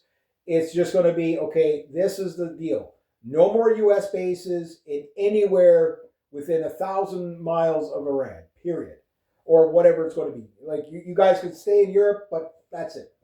And any country around, like if you don't want to fucking get your ass kicked, we'll fucking hammer you too. And the Iranians have shown they can do this, and they can do this with enough precision. The second thing they're going to do is they're going to build up forces, and I believe you're going to see either the North Koreans or the Chinese, possibly the Russians, but most likely the North Koreans, because the North Korean scientists have been working with Iranian scientists for decades and Syrian scientists for basically nukes, right? So I can see some old batch of nukes being put on display saying, yeah, these are our nukes. Israel, just fucking try it one more time. It's against their Islamic doctrine. Again, maybe that's the only thing that's keeping Israel alive is the Iranians like, no, we can't do it because it's like we want, we'd love people to use the nukes as a deterrent, but it's forbidden in our religion. So again, maybe you believe that, maybe you don't. But I'm sure there's some of them say, well, we'll make the exception. We won't use it, but we'll have it. You know what I mean? Once they have the nukes, that's it. It's game over. And I believe it or not, the Iranians are more likely to go complete gloves off with the Americans. Why? Because they're Westerners than they are the Israelis. You notice that the Israelis, okay, Israel is a small country. It's 70 miles wide, 80 miles wide by about 140 miles long, right? If the Iranians want to wipe that off the map, like I say, it's no, like, it's a big feat, but it's not the big feat. Like, within a couple of weeks of bombardment, they could get all of Tel Aviv looking like fucking Gaza. You know what I mean? They could do it. They don't need air power to do it. They've got rockets that'll do it. The rockets are superior to the aircraft. For one F-35, the price of one F-35, they could probably, have like 500,000 fucking drones. You know what I mean? Or 100,000 rockets. You know what I mean? Like it's yeah. And again, if they're using the red meat tactic to basically lure the American carriers in a bit closer, and wait to pounce, then, again, they're not going to hit when the Americans are, fresh and at, give a week or two of these crews being at sea. They're already exhausted as it is, right? You're going to start to see mishaps and people misland, crashing on the carrier, mislanding. You saw it in Vietnam. Like, I mean, every now and then there was an F-4 Phantom that smacked the deck with the wheels up, forgetting, getting waved off. It happens. Why? Guys fly 10, 12 hours a day. They get fucking fatigued like you wouldn't believe. You do that once a week, you're fatigued. Do it 3 days in a row, 4 days in a row. Yeah, you do build a taller suit, but it also degrades you like you wouldn't believe. And again, the pilot rotation, that'll only take a week or two to go through every pilot in the United States Air Force. Like a couple of sorties. They're going to be fatigued, and then just the mental stress of, possibly getting shot down. My money's on the Iranians. I think their tactics, if they do these, very selective strikes, and again, they haven't targeted the civilian population yet. But when they do, if they decide to do it, goodbye Israel. Israel's on its last day. Look, Henry Kissinger, hope he's burning in hell, but he did say something before he died a few years back. He says, look, in 10 or 15 years, and it was about that time ago that he said this, that Israel's not going to exist anyway. They got too many enemies, basically what he was getting at. And Israel has earned every one of its enemies. You know what I mean? I'm not saying that these people were, look, I don't want to live beside Palestinians either. But, there is a reason why these people turn out that way. You know what I mean? Like Israel's never done anything to keep the peace. They've never done anything to keep the peace. The very little that they've ever done has always been, brutalized. Again, it's you track it down to you start to really dig into it. You realize the evil that they are. Israel is an evil regime. So is Iran, but so is Israel. You know what I mean? Like they're that's why we shouldn't be in the Middle East at all, or in South America, or in Africa, or you know what I mean. It's not up to us to police the world. But this will be the last probably policing of the world that the Americans can get away with, because you're going to find out the World War II doctrine doesn't work. Now, the U.S. is using drones. There's no doubt about that. But the thing is that it's the same thing. These drones, they're effective. The cruise missiles are effective, but it's a numbers game. And the Americans spend way too much on their stuff. The Iranians don't. And not only that, you have to understand there's probably a backline of stuff coming in from China. It'll be difficult to get it there, but they already started bringing stuff in. Those supply lines have not depleted, I'm sure. If they have to come in by train, they'll come in by train or bus or whatever. Sure, it'll be hard to get it there, but they will get it there. They will get it there. It's just how much do they have right now? And again, the air power is going to wane off a little bit because you can't keep these pressure tactics on. It's just the fuel itself. Again, once the Iranians start taking out the fuel depots, you won't be able to, the idea of, okay, well, we're just going to land on the other side of Saudi Arabia and make a makeshift runway here, there, it's going to get found. It's going to get found. Again, you'll have to only be able to fly from either Europe or the aircraft carriers. And once they start taking aircraft carriers, there's only 11 of them to take out. It sounds like an impossibility, but it's a numbers game. It's a numbers game. And everybody assumes that the aircraft carriers are going to be taken out around Iran. I mean, if the Iranians are smart, they probably already got ships or submarines or whatever. Hit them at port, hit them here, hit them there. Sink one in the South China Sea. The Chinese will thank you. Take credit for it. Say, yeah, we just sunk an aircraft carrier there. We sunk an aircraft carrier off the coast of Alaska. We sunk an aircraft carrier in Norfolk, wherever it's going to be. We sunk one in the Baltic Sea. We sunk, just where they least expect it. That could happen. You say Iran doesn't have that kind of capability. Well, we don't know that. We're going to find out. Because my hunch is if I'm an Iranian general, okay, and the IRGC and the Quds forces, okay, the Quds forces are domestic, but the IRGC, they already know how to work with proxies in other countries. Okay, well, can I get you? We'll supply you with the weapons if you take out that guy for us. Again, don't be surprised if you see, port attacks by drone or whatever. Again, these drones are so portable. Not only that, they can you can send your diaspora into another country. They can go into the local Radio Shack, buy a cheap $50 drone and attach something to it. You know what I mean? Look, you don't have to have a big explosion to, picture a tanker sitting on the ground being fueled up, right? And suddenly a drone lands on the wing and bang, blows a hole in the wing and everything catches fire. Well, that tanker's full of fuel. It's going to burn to the ground, And you can't replace a tanker overnight. You know what I mean? And that's what's going to happen. That's clearly what's going to happen. You see it in Ukraine. The Iranians, they have the technology, they have the know-how, they have the personnel, and they have the diaspora. I'll leave it at about that for now. We'll see what the tally is tomorrow. So hopefully this won't get my channel banned, but when you don't tote the company line, right, and you have to pick a winner and a loser, everybody loses in this one. The Iranians lose, the Americans lose, even the Israelis are going to lose on this one. We all lose. And again, there's already been, how much does this war already cost on day one? You know what I mean? They're already talking about, within the first week, they're going to drop the entirety of, bombs from World War II.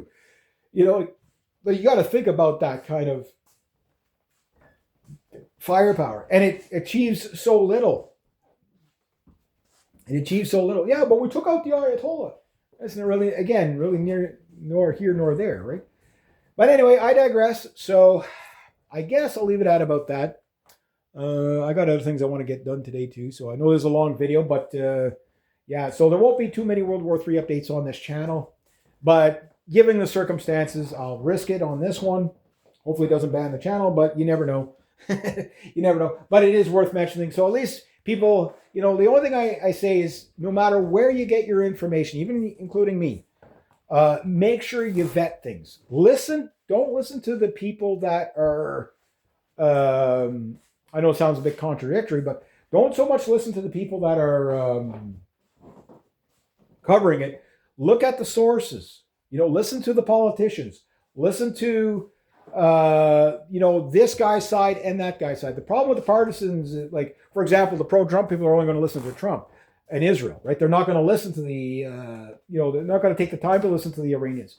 The pro-Iranian people are only going to listen to the Iranians. They're not going to take the time to listen to the Israelis and what have you. Listen to them all. You'll find out that they all bullshit, number one. There are no good guys. Every one of them is a fucking liar. And we're at war. This is a big war. This is not going to be a little war. This is going to be a big war. This is not going to be a Desert Storm. The Iranians are way too powerful for that. Are they a paper tiger? We'll find out, but I don't think they are. And the fact that they were able to hit back 14 different countries with controlled strikes. That's the thing. What people are like, they've not gone full fucking ballistic yet. Wait till they do. They know that they can pace out this war for years. Just a couple of, like 500. You really think 500 rockets a day when they have, let's say, even if we go with the old stuff, 130,000 rockets. How many day war is that, right? Divided by 500. You start, do you think America could sustain that every day? Do you think Israel could sustain 500 rockets every day? Again, they're not going to just keep hitting the air bases once they level everything. Once you level your target, you move on to the next target. Where do you think those next targets are going to be? What, they're just going to stop hitting because they've destroyed all their primary targets? And think about it now. Like, you've got massive air defense coverage, right? That's down. Those ground radars are gone. They're not going to be rebuilt anytime soon. The second you send guys out there to rebuild it, they're going to hit them with a rocket. You'll kill the construction workers. Like, who's going to work on those bases? Like, you wouldn't be able to pay people enough, right? So anything that gets destroyed now is not getting rebuilt till after the war. And the Americans have to win in order for that stuff to get rebuilt, because the Iranians are never going to allow it again. They will sanction every country via rocket diplomacy, saying, yeah, you could host the Americans after this war, but we're going to hit them every time they land. It's up to you. I'm pretty sure none of those like Saudi Arabia does not want to go toe to toe with Iran. They definitely don't want to go toe to toe with Iran. If they can't take the Houthis, they're not going to take Iran. You know what I mean? The Americans can't beat the Houthis. You're not going to take Iran. You know what I mean? You're going to get some good hits in, but and again, when Trump pulls back, if he pulls back, okay, it's been a week, we're good. Well, the Iranians are going to say, okay, that's good, but here's the new rules. Oh, come to the table and talk, or else you're going to get hit. No, here's the new rules. No more American bases if they let Americans build their bases back up again, like that would be stupidity, right? It's like the Americans have already proved that you can't trust them. They will attack you every time for whatever preemptive. And again, you can give me all the human rights arguments and everything like that about Iran. Yes, I know, right? But you can't say that about Iran and not say it about Israel. Israel just killed 70,000 fucking people and displaced 2 million. Carpet bombing. You know what I mean? Like, oh, but they were all terrorists. Every one of them. Yeah, every one of those kids were terrorists. The average person getting killed in Gaza was 18 years old. So just so you know. Yeah, I'm sure there was a lot of terrorists among them. I'm not denying that. But, again, why are we there, right? Yeah. How is that MAGA? It's MIGA. Make Israel great again. That's what it is. So anyway, people are pissed on all sides. I get that. The partisans are going to partisan. Don't listen to them. I mean, or take their with a grain. If somebody comes out and they say they don't hate everybody, don't listen to them. I hate everybody, so you can listen to me. But what I'm telling you is go look into it, because you're not going to be able to prove me wrong. That's the thing. I've been doing this for years and years, right? And I've learned not to pick a side and say, okay, well, it's because it's my side, we're the good guys. No, we are the bad guys. We are the bad guys. Carney coming out, shameful on him, shame on him, supporting Israel and the United States in these attacks. You should, no. Macron, all that Starmer, yeah, we support the United States. I get they're saying it because they're just, they're scummy politicians, right? But it's the idea that you could say, well, no, we're going to stay out of it. We don't particularly like the Iranian regime, but we want peace, not war. But they have to come out and say, no, we support the right for Israel to exist. That should be none of your fucking business whether they exist or not. You know what I mean? Like, it's a foreign country. Why do all our leaders only care about what happens to Israel, right? Gee, why is our countries turning to shit? Because all they care about is fucking Israel. That's why. I don't get me going on about all the things that that we pay for them. Even us Canadians have to pay for shit for them. You know what I mean? We're not as bad with the Zionism as the Americans are, but it's still bad. It's bad everywhere. They've got control of every Western government to a great degree. Anyway, I digress. So hopefully not too ranty on this one, but it is big. How long will it go on for? We'll see. Again, I think this is going to be one of those winner take all. I do believe that once you start seeing American bodies, and again, the idea that no Americans are getting killed. Even Trump came out, and again, I was listening to like veterans reacting to this, going, well, some soldiers are going to get killed. It just happens in war, just dismisses it as if, well, it's, don't worry about it. I mean, this is what they signed up for anyway, so the guy can go die. That's what Donald Trump, again, the veterans and all these people that voted for him, the farmers, all these people, they did not vote for this. And if you're a left-wing person going to say, well, you voted for they did not vote for this. They voted for no wars, bringing back manufacturing, getting illegal immigration under wraps, whether you like that or not. They did vote for that. Basically paying off the debt, balancing the budget, none of which he has done. Right? Now, in all fairness, there's no, Joe Biden didn't do it. Joe Biden just did a lesser version of what Trump is doing. That's all, just because Joe Biden was way out of it. Obama, he created more war than just about anybody next to Trump. Now Trump has taken, well, maybe the Bushes. I think the Bushes have the war thing, And again, people voted for Obama because of all the Bush wars, only to get more wars on behalf of Israel, right?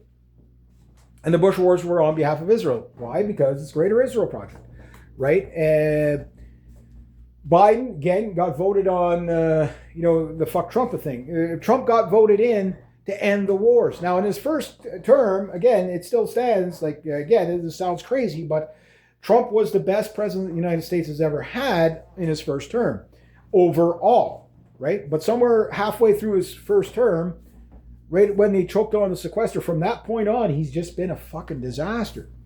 And just Israel, right? He gets the same, every politician wishes that, in the States, when they get elected, that they win the House and the Senate. He gets it, and all he does is waste it on fighting wars for Israel. He's done the same again. But this time, the gloves are off. Because he doesn't have to carry about getting reelected. I don't think there's going to be, if he tries to go Trump 2028, look, the Americans are going to have a civil war or a military coup or both or all the above, whatever.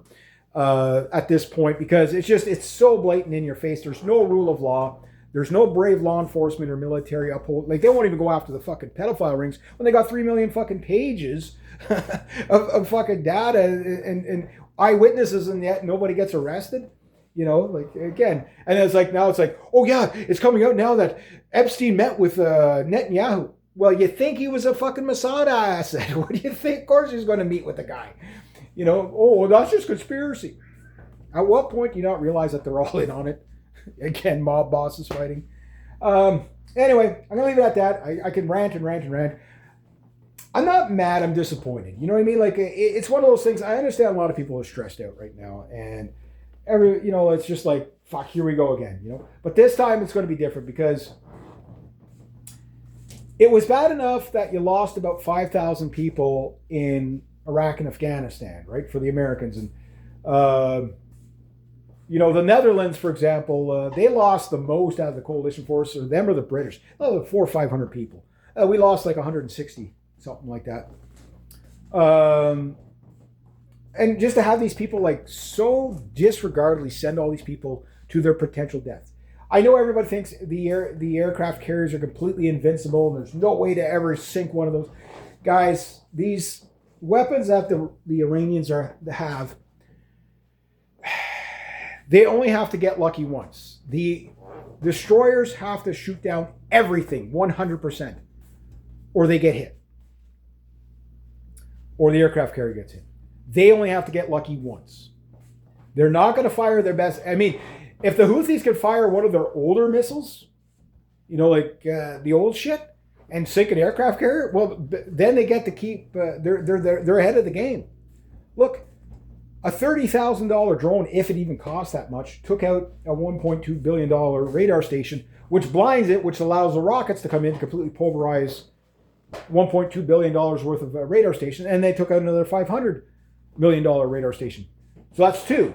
So right now, these rockets are harder to detect now, right?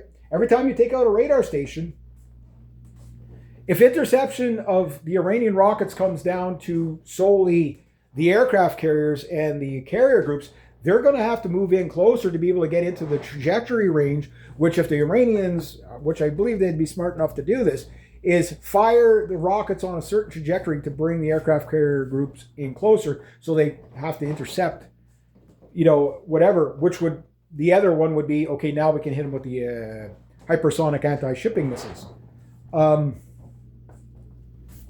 Yeah. If it happens like the way I think, and again, you have to understand the American elite, they would love to see these aircraft carriers go to the bottom anyway. So, because the cost of decommissioning them is too expensive. They don't care if there's 3,000 to 5,000 or 8,000 people on them. Fuck them. Like they're just stupid goy, right? These people don't care how many people. And again, when you see, it's going to be a sobering moment for America, like even more sobering than 9/11. And remember, 9/11, if you don't think it was an inside job by now, like it should be pretty obvious, when everything just keeps adding up every single time, right? You wouldn't have the war on terror without 9/11. You wouldn't have this whole thing without 9/11. The Patriot Act, all that shit, and everything else that's come, like all the surveillance stuff. You wouldn't have it without it, right? So, people still, like the conspiracy theorists, are like 10-0. You know what I mean? Like we're always right. Why? Because we don't go with they would never do that to us. Look, the very people that have promoted this war, okay, you have politicians that are lecturing people on the Epstein files that are in the Epstein files themselves, right? That told you everything was safe and effective. You know what I mean? And now they're telling you need this war. So again, if you can't see the patterns at this point, again, like there's just kind of like there's people that, okay, yeah, they're late to the party, they're coming out of the ether and they're getting red pilled, and I get that. And then there's just people, okay, you're fucking stupid. I can't sugarcoat it. Like if you can't figure it out by this point, like when are you going to figure it out? Like when are you going to get it? That your guy is not the good guy. It's just, you're just following partisans and propaganda. These are evil fucking people. They would kill all of us if they could. Why? They're insane. They're insane. But how dare you say that, you anti-Semite, right? You racist, you bigot. Yeah. Again, this is what we're up against. This is the world we live in. But that said, keep your head on a swivel. Stock your shelves. If you get some rice and beans, bullets, bandages, and bouillon, like that kind of stuff. Get whatever you need now, because just understand that in the next couple of weeks, you're going to see shortages globally, right? There's going to be a cascading effect of this. It's going to come in waves of shortages. There's going to be a lot of people hurt when that first aircraft carrier goes down, let alone 3 of them. Again, if you're one aircraft carrier group, 28 up to 28 vessels, anywhere from like say 50 people to 300 people, and then the carriers are like 3,000 to 5,000 people. That's a lot of death. And you have to understand, you can't replenish those ships in 50 years. You know what I mean? Like that takes a long time to build these ships, right? Warships like we're about to learn, like in Ukraine, they found out that battle tanks are not, they're not completely obsolete, but they're almost obsolete. Fighter jets are almost obsolete. You can't just fly willy-nilly over contested airspace anymore, even with stealth. But we're about to find out like carrier groups are pretty much obsolete. That's World War II. The cruise missile, and I predicted this way back in 2010. I said, look, World War III is going to be a missile war. It's going to be a drone missile war. And until they can figure out, can completely, block the drones. But once we get to that point, it's going to go back analog again, where it's like, okay, well, the jammers are so good that, missiles are completely, guided missiles are going to be completely useless, right? All but useless. At that point, you're back to like F-16s with like, basically a whole bunch of cannons on it, and rockets and stuff like that. Guys, the technology, the software moves faster than the hardware, and the warheads are getting smaller and more powerful. Torpedoes, if one heavy torpedo hits the aircraft carrier, it will kill probably a quarter of the crew, easy. 4 hits the aircraft carrier, everybody's dead. 1 hits a warship, chances are, even the biggest of the warships, the Tongarogas, whatever, like you get a torpedo right at midships, that's going to cut that ship in half. That'll be on the ocean bottom in a minute and a half, tops. 230, 260, 300 people dead that fast. They won't even have time to basically, they won't be able to get out. They won't be able to get out. If they're lucky, the blast kills them right away. If not, they're going to go down, and the pressure for they're going to not only die from they're not going to drown fast enough to not feel the pressure because that ship's going to drag them down so fast. They're basically literally going to explode before they drown. It's a fucking brutal way to go. Submarines still have a chance, but even at that. All right, there we go. So God help us. Be safe. Keep your head on a swivel. Stock your cupboards. Everywhere you go. Just people aren't doing well right now, and not only that, we're in a global war. We're not only at World War III, but we're now in a global war. Asymmetrical warfare. Could be anybody, anywhere, at any time. I'm not saying be paranoid, but just be alert. Be alert. Anyway, there we go. Have a great day, eh?